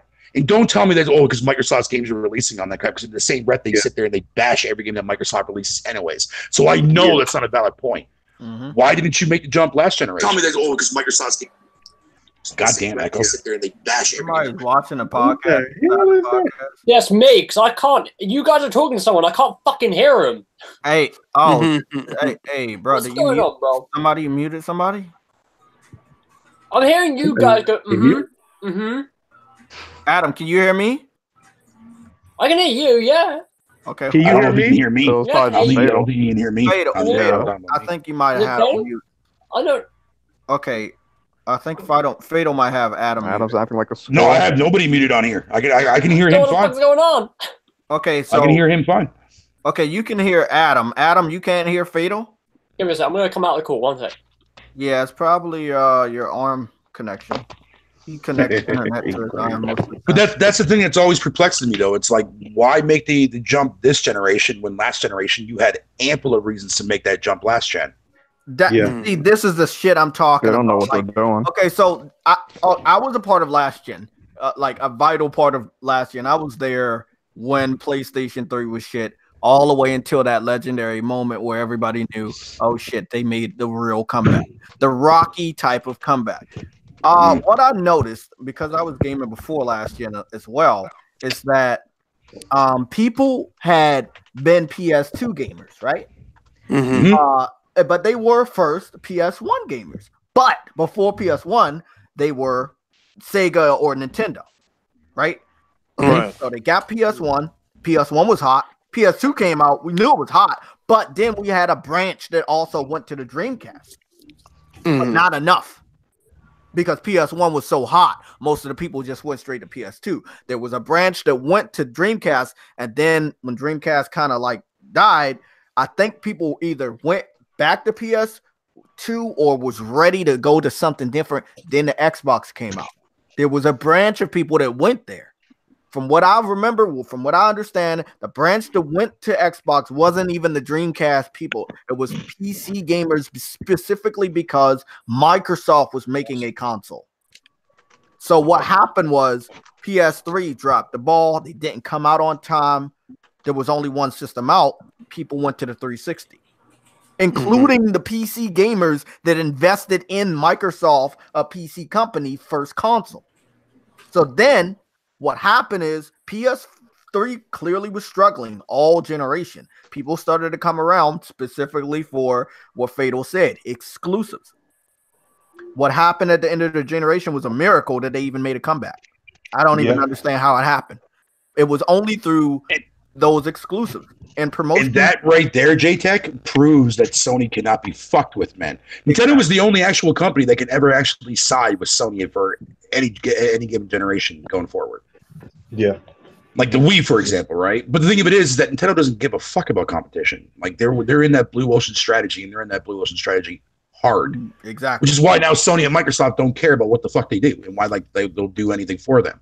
Like Sony has that little indie developer that's also going to release games for the Switch too as well, and Microsoft trying to do the whole crossplay and put an Xbox Live on the Switch, whatever you want to call it. Yeah, they don't see Nintendo as a threat. But if you want real competition, though, Microsoft ain't going to give it. Microsoft will never win a generation. I don't care what anybody fucking tells me. They'll never win a generation. They're always going to be there, like either in last or in the middle. And that's just the way that it goes. Because Microsoft does not have the talent to do it. It's not the fact that their games are shit. They do have some great IPs under their belt, especially when it comes to the old school PC freaking exclusive games from back then. But at the same time, they just don't like. There's something about this company that caters more towards a North American audience than a worldwide audience compared to Sony. Nintendo does, and that's where their territory is. It's North America. It's not Europe. It's not Japan. Definitely not Japan, and it's not the rest of the world. It's North America. North America is when you look at the numbers, and I hate bringing up numbers because I hate talking about numbers, but I'm just going to point this fact out. When you look at North American numbers, every week or by monthly or however you look at it, their numbers are very, very close to Sony numbers in North America. But everywhere else, Sony just pimp smacks the fuck out of them every goddamn week. But that's what I mean. But Microsoft caters to that audience, though. They cater to a North American audience. They don't really give two flying fucks unless they make deals for like FIFA and shit like that for their platform. And that's the only time you'll see those platforms actually move units like they did last generation with the 360 in Europe. But this time around, Sony has the luxury of getting all that crap. So now Microsoft's not reaping the actual benefits anymore about it. And this is also, by the way, the first generation too as well, where you're starting to see Microsoft's true colors when it comes to their development process. Because if you look at last generation, Rare released a bunch of crap that nobody gave a fuck about. Nobody cared about Viva Pinata. Nobody cared about freaking Cameo. Perfect Dark Zero was trash. That kind of stuff. Then they branched off and started doing Kinect titles that nobody gave a fuck about, man. So when you bring it, when you look at the actual, like what's in front of you right now, is exactly what Microsoft did last gen. Banked on Halo, banked on Gears, banked on Forza, and everything else that came out after that too as well from their own first-party studios were completely ignored. And then they get to the end, then Fatal, look, they get to the end of this generation and they just not realizing they ain't got no studios. What the fuck is that? But they haven't had it. Their last acquisition was Rare. That was back on the OG Xbox. You know what, man? What I think, I wanted to go on and finish on with that history lesson was, after PS3 did make a comeback, it was apparent that they were going to continue to make good games. And Microsoft still could have been a challenger and changed the course of history if they would have started a little bit different. But long story short, that's where we get. Now, I don't know where all the PC fans or the small amount that invested in the original Xbox, again, specifically because Microsoft was a PC company, I don't know where they went through those two generations of 360 to like Xbox One. But something happened, and maybe because Microsoft dropped the ball with the Xbox One so much, they went back to PC. But this is what I want to say. I don't even believe that, because the PC fans that I've been encountering, they are not older gamers. No, they're new generation gamers. They are from the ages of 13 to 18. This means they didn't even have shit to do with the original Xbox. So they weren't even fucking around in that time period. I'm gonna say one thing: the hardcore PC gamers that took a chance on the original Xbox, they became normal console gamers. And the PC fans that you might be seeing popping up now, they are not the ones we remember when we were younger. They are not. Hell no. They're not the veterans. They're not the veterans. So if you're getting in a fight with a PC fan, all you got to do is ask them what year you started gaming. And when they say it doesn't matter or why does that matter, you have your answer. The kid with no job, yeah. Yepers. Okay, that's a lesson. Let's go on to the next topic. PC gamers are Fortnite gamers. Yeah, you don't know how many PC fans I talked about that said they can't do a debate because they have school tomorrow or some dumb shit like that, man. Like, all of them are young at this point. I always got some shit to say. And they don't have any money. If you're that fucking young, you don't have money. So, again, just like Fatal said, you're not buying your games. You're still in school. You're not buying your games. Right. and you're not buying them day one either. Mommy and daddy's not going to have that money to spit out $60 a month or $60 4 times a month, depending on how many games you buy. You're not gonna have that money, man. So we go on to a very exciting topic. Oh, damn it. We can't even talk about BAFTAs. Why? What's that, Bob? Because of Persona 5 going to the Switch rumor. Any thoughts? This is a big one. Because Persona's been exclusive to PlayStation just like Kingdom Hearts. And I also want to say just like Final Fantasy. But they're not owned by Square, right? I understand that. One's by Atlas. Atlas got brought by Sega. Sega has a good relationship with Nintendo. It's pretty much closed case that maybe they will bring their games over there. Sega had already said that they wanted to really go 100% multi-plat, even when they absorbed Atlas. Do I see it happening? Yes. Am I frustrated and confused about it? Yes. Because why would you bring 5 to the Switch before you bring the other ones to the Switch? So what's your thoughts? Give me your take, because April 25th is coming very soon when we get that announcement. Go first, Fade. I'll have to wait and see. We'll have to wait. It's a wait and see scenario, I guess. But do you think it's going to hurt? Like, do you think that's going to be like, oh, that goes over, that kills PlayStation? Because I was no. Fuck no. Hell no. This is what I want. I made. Did Final Fantasy get killed off when Final Fantasy was not exclusive to freaking Nintendo anymore when the PlayStation came around? Nope. There you go. But there's your answer. This is a list I made. I made this list. I got a video coming up this week.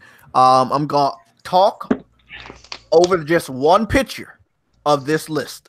Detroit Become Human, Yakuza 0, Persona 5, Crash Bandicoot Insane Trilogy, Neo, No Man's Sky, Abzu, and the King of Fighters 14. It's amazing how timed exclusives can change. Exactly. Those are the games that I have in this PS4 ports folder I made on my PS4 of games that went to other platforms, whether it was Switch, Xbox, or PC. Those games going to other platforms is not the end of the world. Nope. No, I mean, Grand Theft Auto was a fucking exclusive at one point. Like, exactly. Yep. It's never gonna, because there's always Sony has something new. So you got Neo on everybody's platform. Actually, you don't. Neo is and let's also not forget too as well that all those games you just listed off, not one single one of those companies Sony owns outright. Exactly, and that's what people don't understand. You're teasing PlayStation gamers about games that are not owned by Sony at all. These games are not owned by Sony, and the studios that made the games are not owned by Sony. Neo was published by Sony. Detroit was published by Sony, but both of those two games went to PC, not to other platforms. And that's the thing. People need to understand. King of Fighters 14 was not published by Sony, but it only went to PC. Do you know about King of Fighters 14 going to PC? Do you guys know about that? I didn't know about that. You want to know why? Because they don't care. They didn't even buy it. It went over there over a year ago. Maybe 2 years now. And it doesn't register because they don't care. They don't care. Again, we got a new generation of PC gamers that don't even have the money to buy these games, let alone the attention span to care about how good some of these games are. They're going over. Crash Bandicoot was the same way. It got hyped up. It went to PC. It went to other platforms. A lot of people just didn't care. Yeah. Hey, Jay, you know what, man? You know, sometimes I be thinking, man, and maybe y'all can answer this question. Do y'all think, like, with those games that you just named off, man, do you think when Sony publish a game and they don't own it, do you think it's a little option or a clause in the contract that they do with that studio where if this game does good, Sony get a chance to buy that IP? I don't think so. No, I don't think so. No, a lot of times developers want to keep their they want to. Yeah, see, that's what happened with Insomniac and Sunset Overdrive. Yeah. Sunset Overdrive would have been a PS4 exclusive, and it would have sold good, but it wasn't. But this is what's fucked up about that, bro. I wish it came to our system. What happened with this thrash, and what happened was Microsoft did the same shit that Big Money was just talking about. Because I believe they have this contract, and Microsoft did this with Dead Rising. You guys remember that? Yeah, the game came to PlayStation this gen, but all last gen it was exclusive for what reason? Because there was also a Wii version. Well, yeah, it was. Kind of forget about that. Just like there was a Yakuza. Yeah, because it was bad. It was a terrible port. There was a Yakuza on the Wii, and people forget about that. yeah, that's true. That's true. But long story short, it was crazy. But long story short, I mean, Microsoft has some sort of deal sometimes where a game can't come over for a certain amount of time. Black Desert, it's on Xbox now. People should be playing it. People should be hyping it up. We should be seeing live streams and gameplay from Xbox gamers. But no, we're not. First of all, they're not gamers. Not many of them. They don't care. They care more about the services and the features than games. They have a game. This is a timed exclusive deal. The world knows it's a timed exclusive deal. You know, you can't brag about it anymore this late in the generation. We know these patterns. But it's not like timed exclusives is a new formality or anything. Exactly. That's been around like since fucking the dawn of VG days, man. It's just more obvious now. Yeah, it's more obvious now. Like I told people when Crash Bandicoot Insane Trilogy came out, right?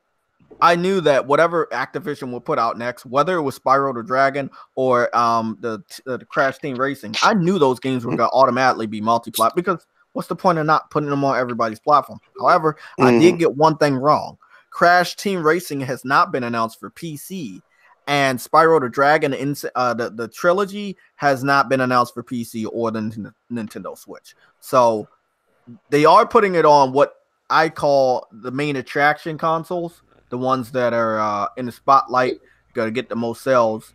And that's what they did with Crash Bandicoot. There's no way you could have brought that Insane Trilogy back and get the same reaction from the fans that grew up. You know, I brought a tear to my eye, and it still does, to see parents play Crash Bandicoot with their kids, knowing that they grew up playing that shit. Yeah, and it was just deep. It was deep to see that all over the internet and how people really cared about this. And that's why I can't wait for Crash Team Racing and bring different generation of gamers together online. You know, it's awesome. Gaming's deep, man. Gaming's deep. But as far as exclusives, it runs deep. I mean, Persona's been exclusive to PlayStation since the PS1. So do I expect it to go to other platforms? No.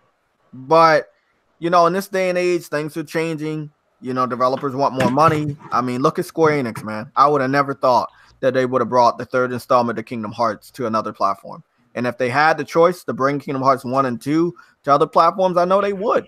But there's some sort of contract with Sony because they did host that game on a PS2 that I don't think they can put it anywhere else. Trust me, if Square Enix could put Kingdom Hearts 1 and 2 on other platforms, they would have did it already. There's something holding them back from those two games, and specifically the one that was on a PS2. Yeah, but at the same time, Square Enix is showing they like that exclusive money too by letting these Tomb Raiders, letting Microsoft exactly because Microsoft with these Tomb Raider games. Microsoft's stupid enough to pay them. Hey, JTech, just to give you an update real quick, there's actually a rumored date for August for Spyro to come to the Switch. Yeah, that makes sense. Is it coming to PC though? Because it's like, from what I understand, no. Yeah, because Crash went to PC, but they begged for it, but they didn't really care. You know what I'm saying? Nope. When it got there, it's like your actions are not living up to the words that you're saying. Well, that's the thing about the PC market, right? Or at least the PC gamer side. They want to see everything go to their platform because they think their platform is the best place to play. But yet, when those said games go to that platform, they ain't buying fucking dick lickly shit, man. I never heard PC fans like this type of outspoken about how awesome their system is until this gen. Like I never saw this type of shit last gen or the gen before it. I'm just all in your face, bragging about everything. You know why? Hey, could we blame Microsoft for that? With Phil Spencer jumping up there comparing the Xbox One X to a PC? Nope. No. Because even before that, even before the X and the Pro ever seen the light of day, the reason why I firmly believe is that I honestly think that because the way these consoles are and like how they're pretty much basically off the shelf PC parts nowadays, PC gamers fucking like they think that everything has to be done on PC only, and they think that every game has to be on PC. Exclusives too as well. Like they would kill for God of War to be on that shit. Like, oh man, imagine playing God of War at like 300,000 frames per second. Fuck off, dude.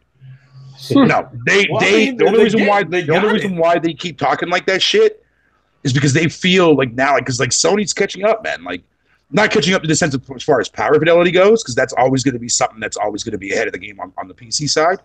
But what games? Okay, show me a game right now on PC that looks better than God of War or Horizon Zero Dawn. Not even Ratchet. And I'm talking about the base game itself, not with no mods. No mods. None. You're just talking about he's playing a card game after getting a beat up PC. I said those are the games you're playing. No, and look, and don't think that I'm trying to bash PC gaming because I'm not. I'm just saying like what game looks better. I am. Than God of War. Fuck off, Thresh. But the thing of it is, like when you think about it, right? Like there's not a lot of games out there. Like I seen like there's one game I forget what it was called that it was done by Unity that looked fucking incredible on the PC side. But at the end of the day, it's like when you look at it, it's like, okay, well, due to its art style that it's using, sure, but I mean, nah.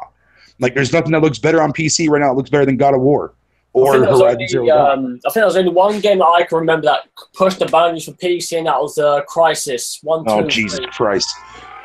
People still use that to this very given day as a benchmark too, as well. They do. I know that, man. I hear it all the time.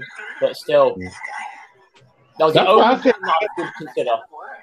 Yeah, that's why I say PC gaming has been around for a long time. It's But funny, 'cause I only feel like this. most PC gamers now are basically like fucking 12-year-old kids that play Fortnite. Because No, I know, right? Yep, preach on that, brother. Preach on that. But what I'm saying is, like, Yeah. to me, it's like, because like back in the day when I grew up in the PC side, like back on DOS days and like early Windows 3.1 and 95 and 98 and XP and all that shit, like console games, you rarely saw those games go to PC. Yeah. And it was rare when you saw PC games go to consoles. That's why I And when you did get console games go to PC, they were either broken as fuck or they didn't even look the same. You know what I mean? And, well, guys, I want to say it was a different time. I'm sorry for cutting in. I want to say no, you're good. It's about that time that I share my screen because we got a late breaking development. Let's see. It seems that this is coming from Polygon.com. And this is a developer named Adam Morsk. Seemed to have lost his hairline on the left side of his arm. Well done, dude. So, let me go share the screen real quick. This is brought to you by myneck.com. It seems that you're doing that. I'm just going to say, Fatal, you talk about that. I remember when the games I couldn't play on console back in the day were like Unreal Tournament, the original one, and Quake. Yep. 3, I think it was. Yep. Quake 3 Arena. I don't know. I remember Quake 3 Arena was on the PS2, but I remember playing on PC because it was also on Dreamcast too. And Unreal Tournament, I think it was the first one. I think was also on Dreamcast too, as well, if I'm not mistaken. It was. But I know consoles had its own Unreal games. Let me ask you a question. Unreal Champions, I think. Do you guys remember Do you guys remember the game that could have changed the console war last gen, but didn't because the media and the Xbox gamers made sure it never happened? Okay, Unreal Tournament 3 had full mod support for the PS3, but not the Xbox. It did. Yep. And I got a lot of gameplay on my YouTube channel because I had Iron Man, I had Gears of War, I had all the Master Chiefs, I had the maps, Mario, Bowser, all of that shit. And I found out about it so many years after it happened that some of the mod support was dwindling. But I was able to capture a lot of gameplay to preserve that point in history that I was playing Halo on a PS3. And of course, we already know about Mario. Little Big Planet, this is a 2019 level. Somebody created Super Mario Maker inside of Little Big Planet 3. Yepers. Now, you know, the Dreams Early Access is coming out in less than 2 weeks now. And it's just crazy. They're still on Little Big Planet creating miracles, literally miracles. I did a live stream of this. Six Humor was watching the live stream, couldn't believe his eyes. He couldn't believe his eyes. I just wanted to show this off real quick, because it's very impressive. Let me see. Yeah, this person made Mario Maker inside. I just want you guys to watch that and give me your thoughts. Dreams is gonna be on a whole nother level, as we already know. Oh, I can't wait for fucking Dreams, dude. I cannot wait for that. That and Concrete Genie too, as well. Oh yes. Yeah. And I know. I think Dreams is. Oh, go ahead, Big Money. No. Go ahead, Thread. Go ahead, bro. I was just gonna say I think Dreams is gonna get a lot of people who never even went to school for development jobs. Yeah, that's what I was thinking. Coding. The beta alone had levels that some of the indie games that I saw on Steam that came over to the PSN. I'm just saying, man, it's on another level, man. Like what you can do if you have the skills, what you can create in Dreams, it's just impressive. Yeah. Like and somebody created like Dead Space and that shit. That shit was nuts when I saw that on Twitter, man. I was like, what the fuck?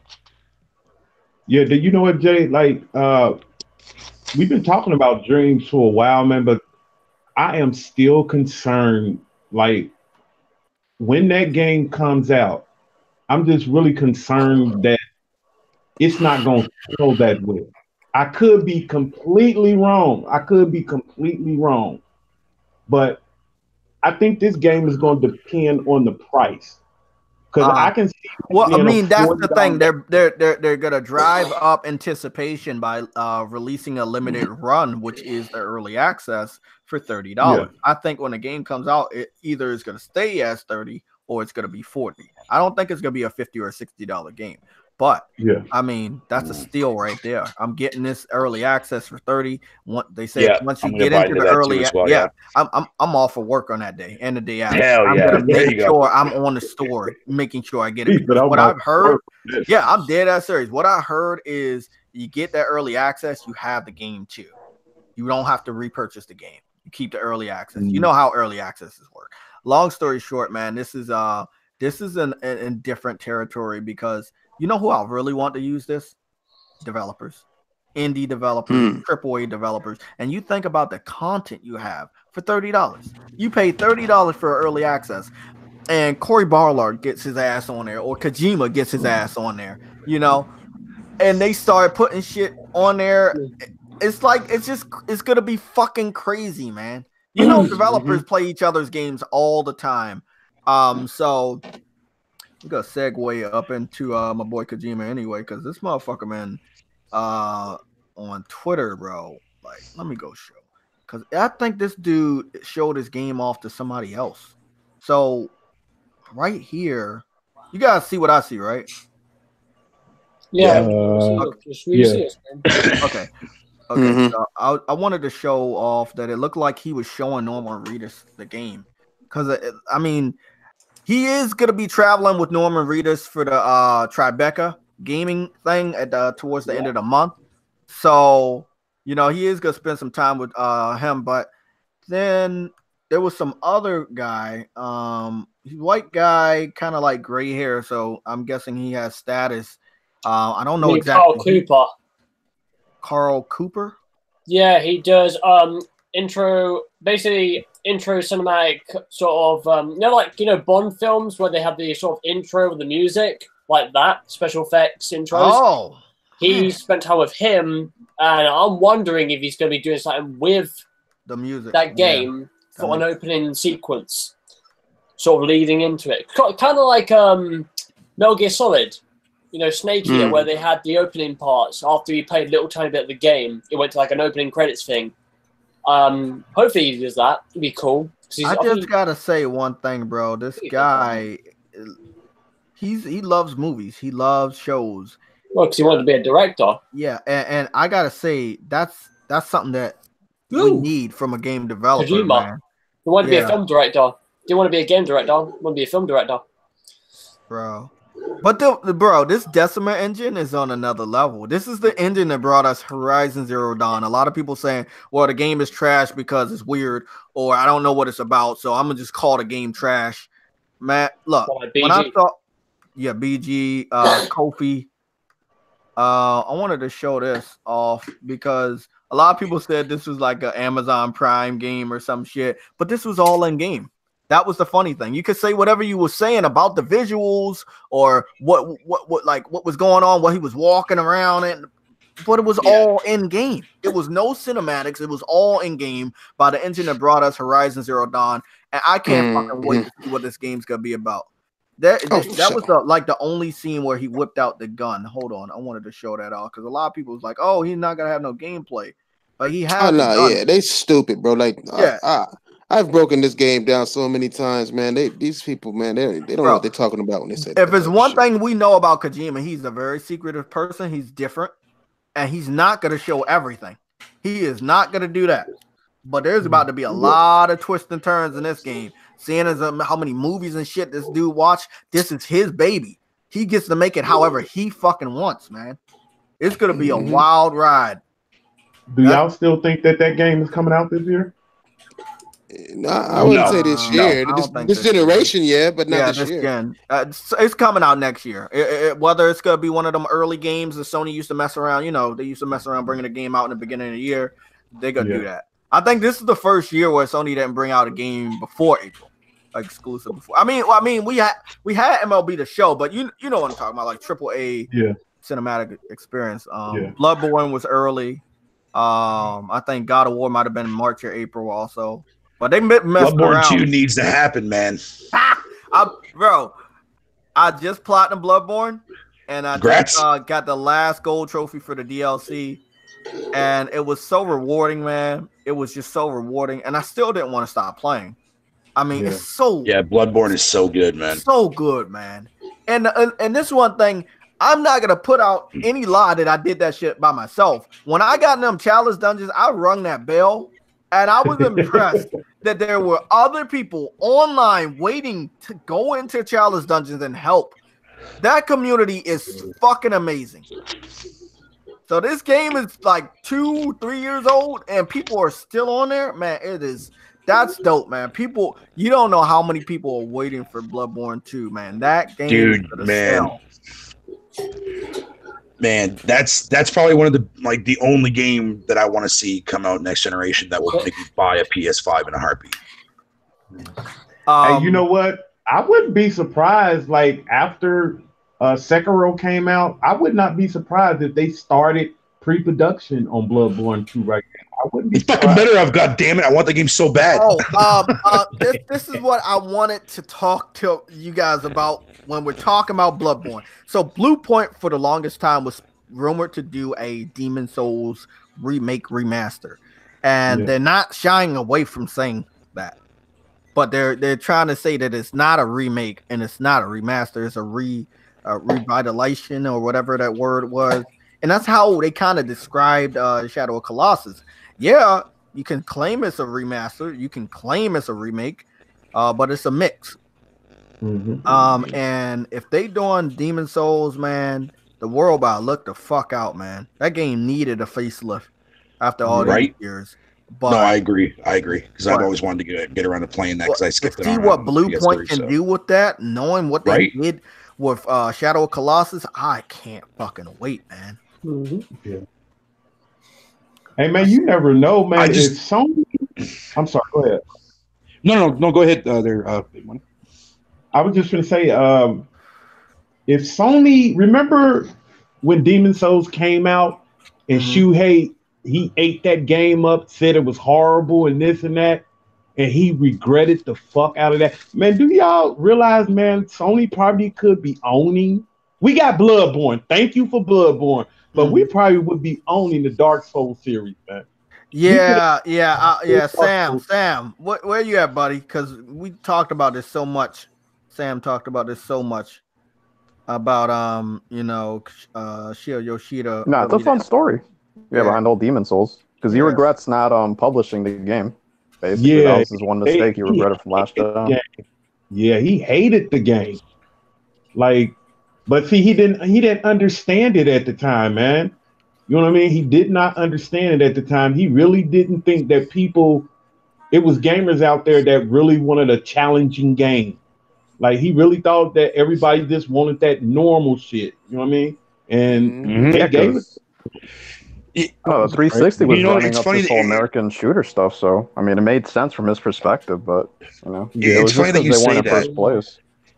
It's funny you say that there, Big Money, because like last gen when I got around to buying Demon Souls like way later on, was like dirt cheap for like $5 in the bargain bin. I hated that fucking game with my life. Brought it back the same day I bought it. It wasn't until Bloodborne came out, when I got into Bloodborne and I fell in love with like just the atmosphere and everything about that game, is when I finally found that love for Dark Souls. So if JayTech is right, and then if Blue Point is making an actual reimagining version of friggin' Demon Souls, fucking bring it on, man. I'm ready for it. Yes, sir. That would be amazing. And it should be about time for them to announce something about that game, because they've been working on that game for a good while now. So sometime this year, I think they should say something about that game. Sometime this year. You know, and it's funny because what really attracted me to, not only just with Bloodborne and its atmospheric thing, but its difficulty-wise, really stuck with me because it reminded me of the old school days. I mentioned this before on the Roundtable podcast, but I'll say it here real quick. It just reminds me of the days of like playing like Mega Man back in the day. Like the difficulty where the game is meant to to kick your fucking ass, but you're there to master its fucking gameplay mechanics and whatever the case would be. And that's exactly what Dark Souls is. Bloodborne's like that. Even Sekiro was like that. So whatever FromSoftware makes going forward, man, it's always going to be a day one buy for me. It's always going to be a day one buy for me. That's an old school studio, but they know how to modernize the concept. Oh, That's what those games are yeah, about. right, yeah. Yeah, even back when they were making Kingsfield. And this is what we should also talk about. Talking about you wish that Ghosts and Goblins. You know that Shinya Yoshida should buy or should own the they should publish the game. They need to buy up Blue Point. They need to buy them now. These guys are skilled. I agree. Because you got to remember, they're giving somebody's old work, but look how good they're making it. And think about what they can make on their own. Now, picture this, though, JTech, right? Imagine if they actually decide to sit there and Sony were allowed to actually give them the rights to do it. Fucking do a remake, man, to fucking Legend of Dragoon already. God damn it. There we go. Yeah. People want that shit. People have been asking for that game for fucking since last generation.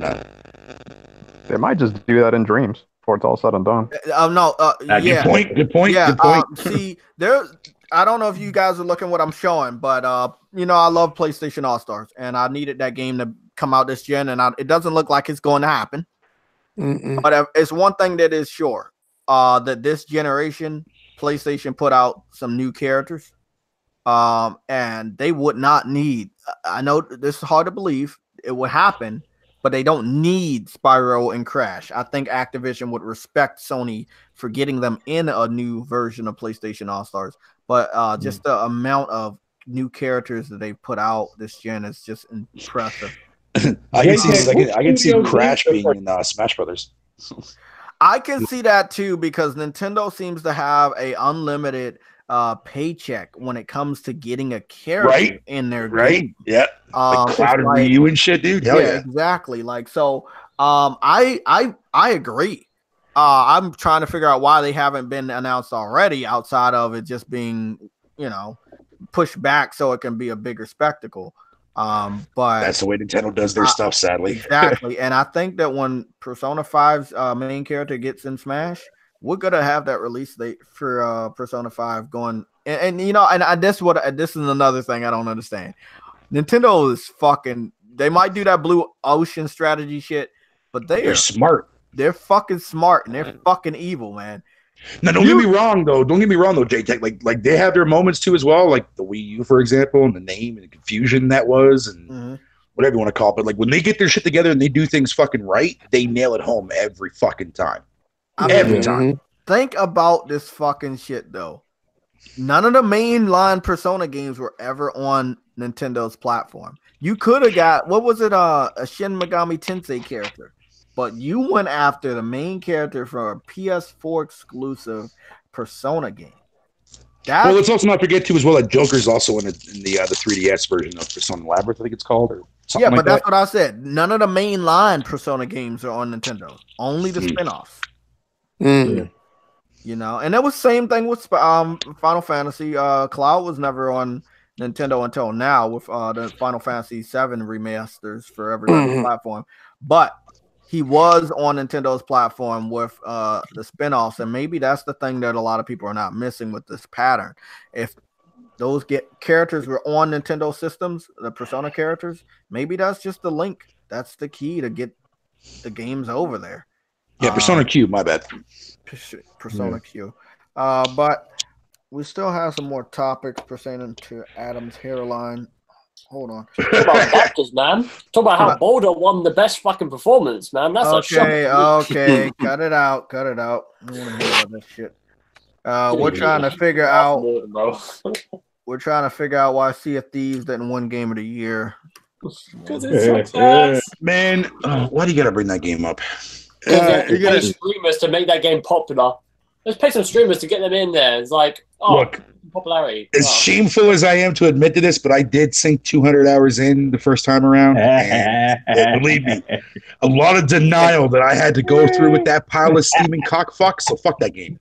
Okay, so Adam, is this picture accurate, or did they pick up some more? Because it looks like they have 4 BAFTA awards. They won home. No, there's 5. They won 5. 5. So it was 5 out of the 10 that they were nominated for. That's pretty big. Sound, audio, performance, best actor, best game, and I'm trying to think what the other one was. Fuck. Hey, Fatal, don't worry about it, man, because I'm going through the same thing. Oh, believe me, I'm not worried about it. Oh, trust me, I'm not worried about Sea of Thieves, man. Unfortunately, folks, it's that time for me to take off. I got to go hang out with my brother for his no birthday. problem, man. No problem. All right, have a good one there, buddy. Yeah, he got some work and all that Take it good easy, stuff man. going, so I got to go over there, and he gave me a shout, said swing on through. So, but I'll be watching the rest of the podcast from over his crib, maybe even comment and stuff too. So okay. So, I got to take off, but I'm still with y'all. Okay, no problem. Okay, bro. No doubt, Peace out, Lincoln. Yep, we'll catch y'all later. Narrative, that's it. Narrative. Safe, man. There you go. But it say 4 right here: music, narrative, or sound design. Music, sound design, narrative, best actor, best game. What game is that? Oh, they didn't have best actor in that category. That's why they put 4. Okay. I see 1, 2, 3. Well, technically, yeah, because it's Jeremy Davis's award, so it's not technically God of War, but then again, he was. I get what you're saying. Okay, so it basically was 5. Yeah. But it was 4 out of 5. I just can't believe he won that, though, because he was up against Christopher Judge, Sonny, who played Atreus, Freya, who was Danielle, then Arthur Morgan. Then and they said Red Dead Redemption 2 walked away empty-handed at the BAFTA, despite being nominated by... Yep. That's crazy, bro. I mean, No, look Jeff how... Keighley treatment. Hey, look what happened with Horizon. Horizon got shafted, bro. It was such a great game, and they got shafted. Should have walked away with the Game of the Year award. Yeah, Horizon Zero Awards. I remember that meme going around for a while. I told you the day after, Jay, man, I was getting bloody mauled by freaking Red Dead fans for saying like certain things about Red God of War. I'm like, no, bullshit, no. They said how it shouldn't have won best narrative and it shouldn't have won best music or best performance. I was like, wow, they really are going for this. No. God of War deserves every praise that it gets. Like, that game was incredible. And I'm not even a fan. I'm not even a fan of God of War like that, man. But this new one, dude, was like, okay, I can fuck with this one because the other ones I didn't care for. Like, I'm so, like, I say this all the time. I like God of War 1, 2, the other God of War games, but I will still stand by when I say Kratos was a one-dimensional character. He was a very simple fucking character. Mm-hmm. When they did this to him, I was like, damn, this could actually be a good thing. And it was. Yeah, you started to give a shit. Yeah, you started to give a shit, yeah. Like, and I one question I want to ask Corey, if I ever get the chance to, ever, would be the sense of, was the factor of Pandora and Kratos in 3 a factor into why you made Atreus and Kratos in this game? Because it's kind of like Tenzin and Nate in Uncharted 2, and that's the reason why they made Last of Us. From that one idea, that one part of the game, they made Last of Us. It's like crazy. Like, come on, man. I'm still, Adam, I'm still so surprised that God of War was so fucking good, man. It didn't get no DLC, man. I'm really surprised out there. It did that good. I remember Corey Borlaug did say that he said that there was going to be no DLC for that shit. Well, Corey did also say that he was thinking about it, but he ended up saying that he would rather put it in the next game, which kind of that makes a lot of sense. Well, yeah, exactly. Yeah, and I'm glad that he's doing that. I have a lot of respect for Corey Borlaug, man. Like that motherfucker. There were 3 other realms, including what's called again. Asgard, which we never visited, and it was like, I feel like that was just basically more of a tease that there's gonna be another game. Like, don't worry, you're gonna visit these places, and obviously, I do wonder how the second one's gonna play out. Like, are we gonna revisit, the same place we were in, a lot of the times in this game, or is it gonna be a little bit different? We don't know. I'll have to wait and see, but. That's why, you know what? That's why I love Sony, man. Because if that was any other company, man, if it was Microsoft, anybody else, they would be sweating them to make some DLC for that game. Because when a game does that good, they know it's going to make money. You can put 15 minutes worth of gameplay out there, people will buy it. But Sony let their balls hang with this mother. They like, we don't need no DLC for this. We don't need it. That's why I like the way Sony do business now, man. They do everything right, man. Yeah, exactly. And we're gonna end off the podcast on 2 notes. We're gonna talk about Microsoft's sexual harassment scandal, And I also want to hear the ending remarks on thoughts on Days Gone, because you know, the preview of the full game should be out in the next week or so. And this is the craziest thing. The game comes out on one of the best days. It comes out on a Friday, the same day as Avengers. So after you see Avengers, you have a brand new PlayStation exclusive to play. So that should be pretty dope. So what's your thoughts on this sexual harassment thing? To tell you the truth, man, I'm just not hearing about that. When did this start?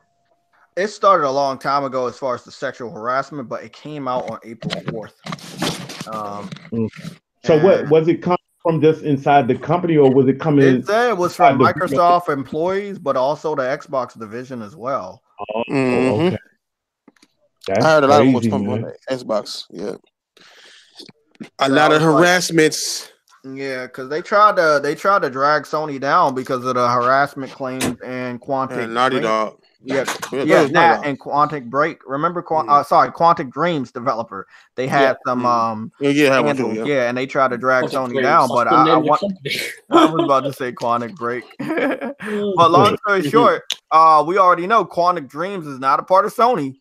So it was kind of funny that they were trying to drag them down back then. And this is in your house.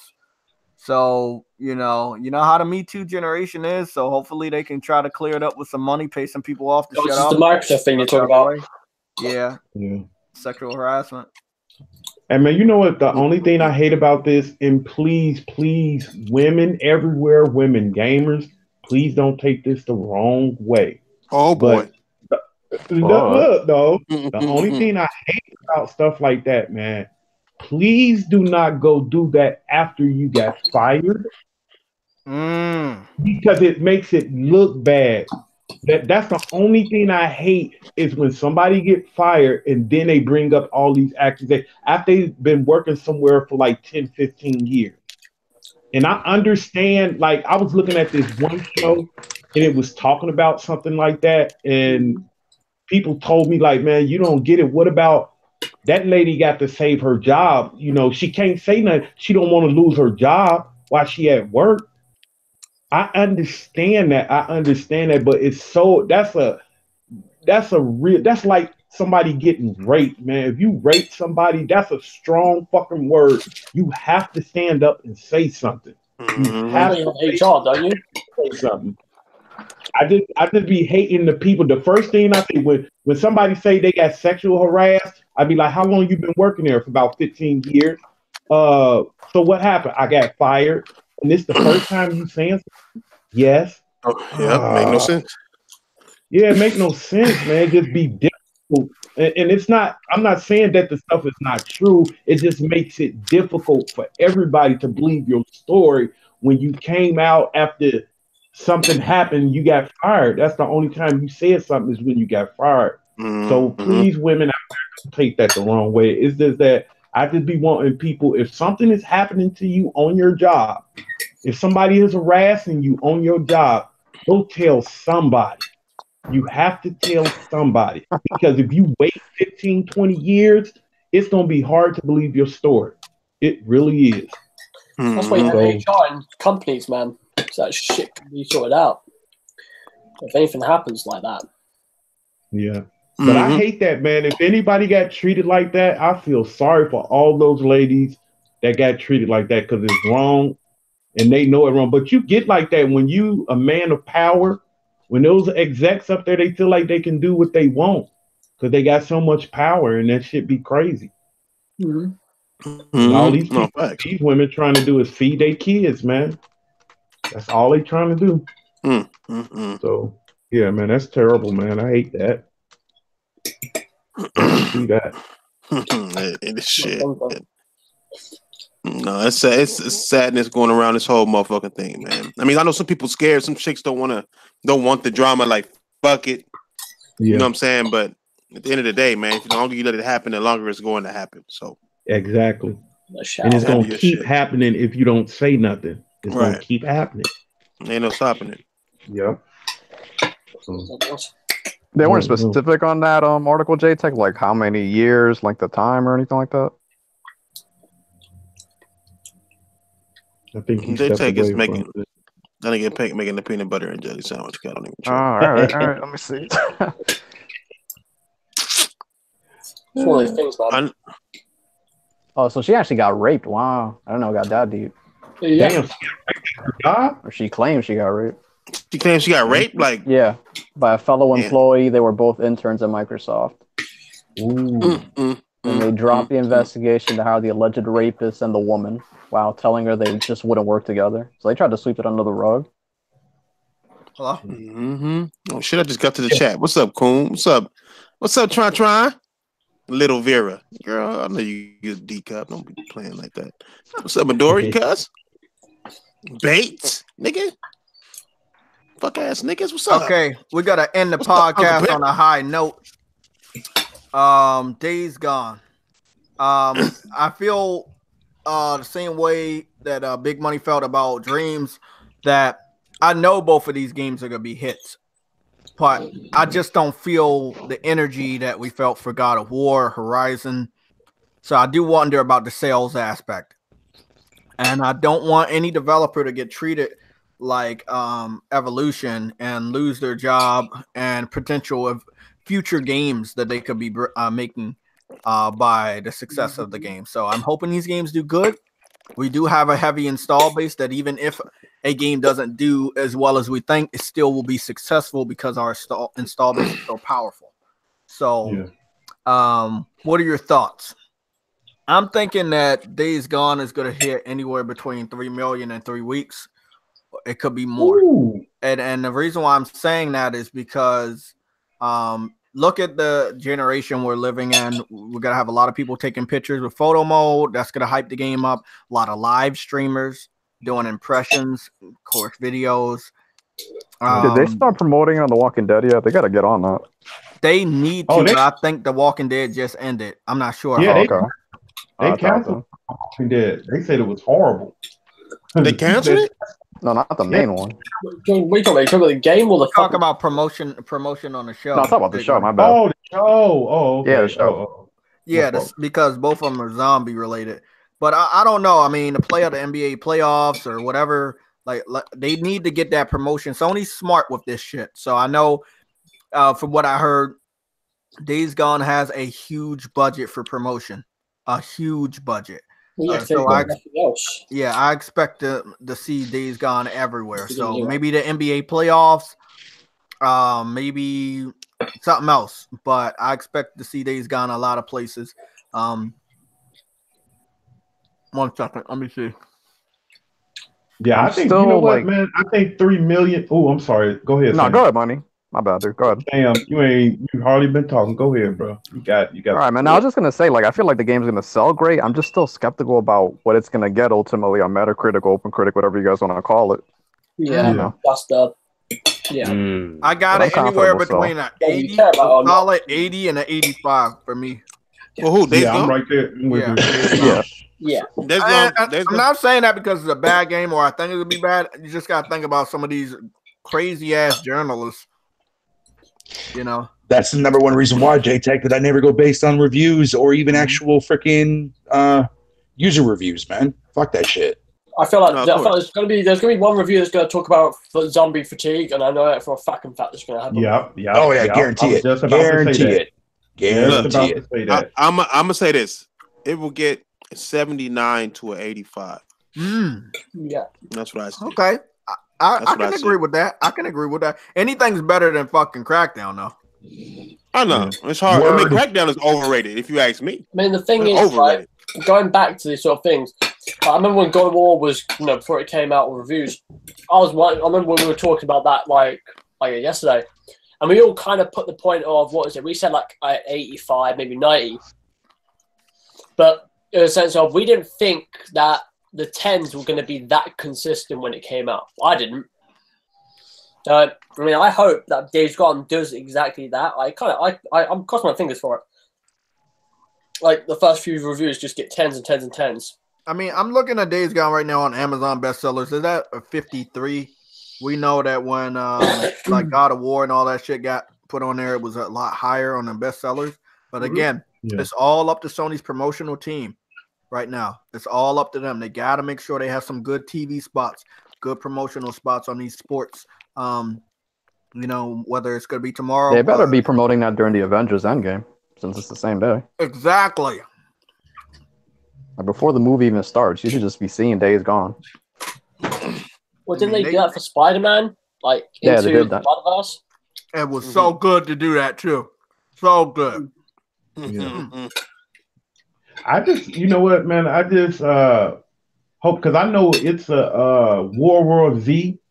That game is coming out like 2 days before, or a week before Days Gone come out, and everybody is like saying it's the same game, but Days Gone got more of a story to it. Yeah, a lot more of a story to it. Yeah. So World War Z is gonna be $40, and I saw it, and it don't look all that impressive.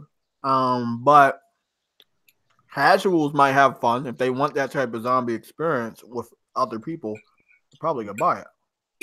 Jay, well, let me ask y'all a question. Do y'all think?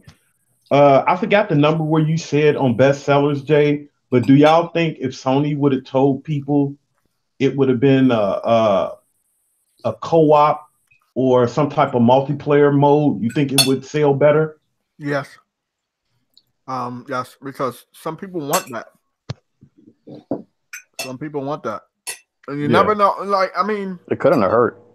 Yeah, I don't think I would be playing Conan the Barbarian game if I was. I'm not gonna lie, bro. Me and Eddie played that game for like 6 or 7 hours straight. Literally, that game was just fucking absorbed us. It's addicting, right? It's addicting. The teamwork and all of that shit. It was dope. It's dope. Some games are just so much better with co-op. So many games are better with multiplayer. And if you have a zombie game, yes, it could have benefited. Releasing the DLC, releasing co-op and DLC would help. Do I think it's gonna happen? No.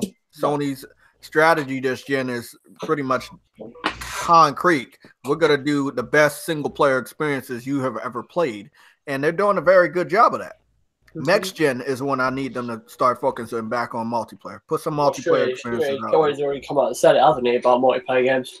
Yeah. He was trying to focus on it.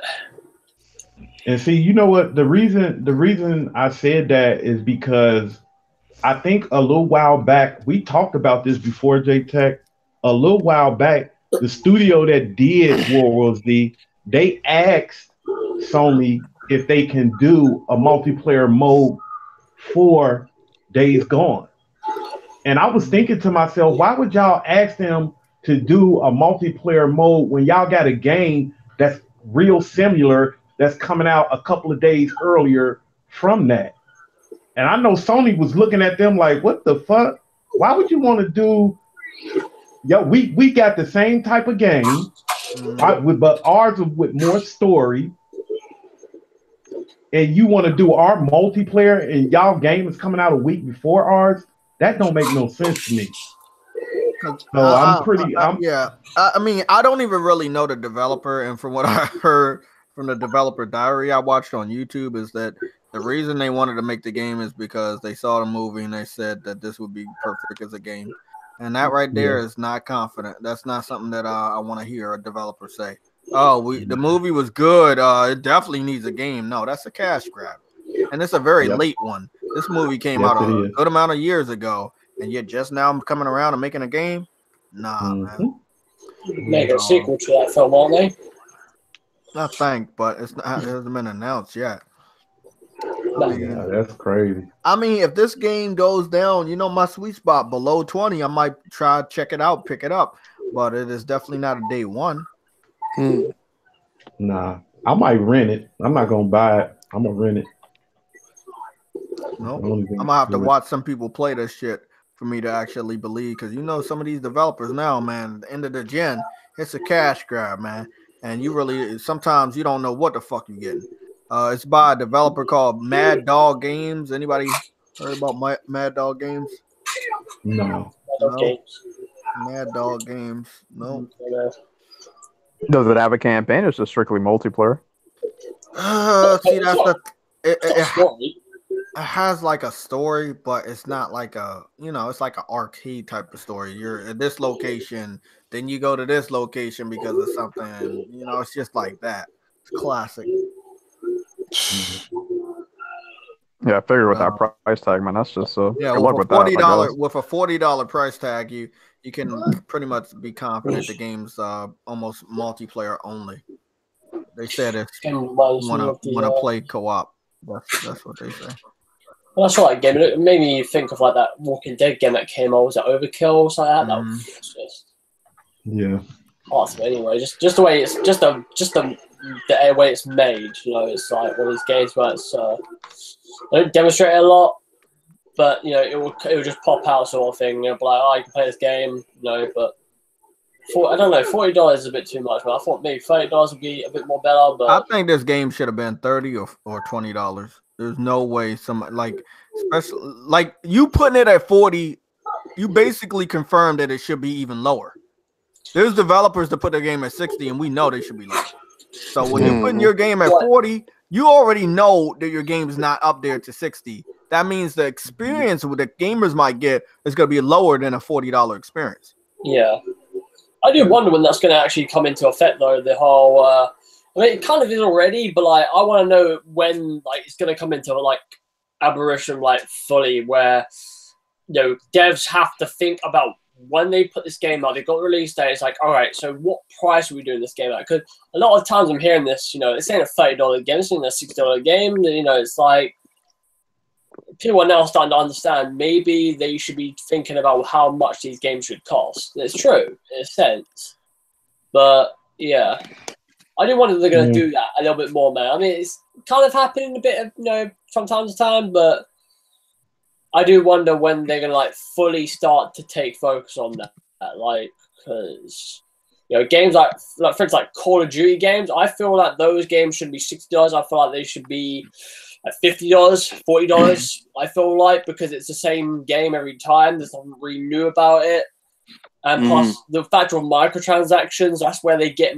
the most of their load on that earnings of that game. So yeah, I don't know. I hope they think about that a bit more, man. Yeah, me too.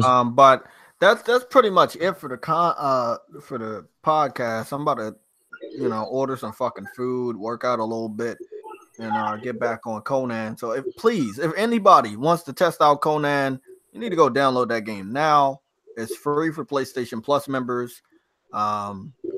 So I'm gonna try to give you guys some info. But hold on, let me we gotta do our outros real quick.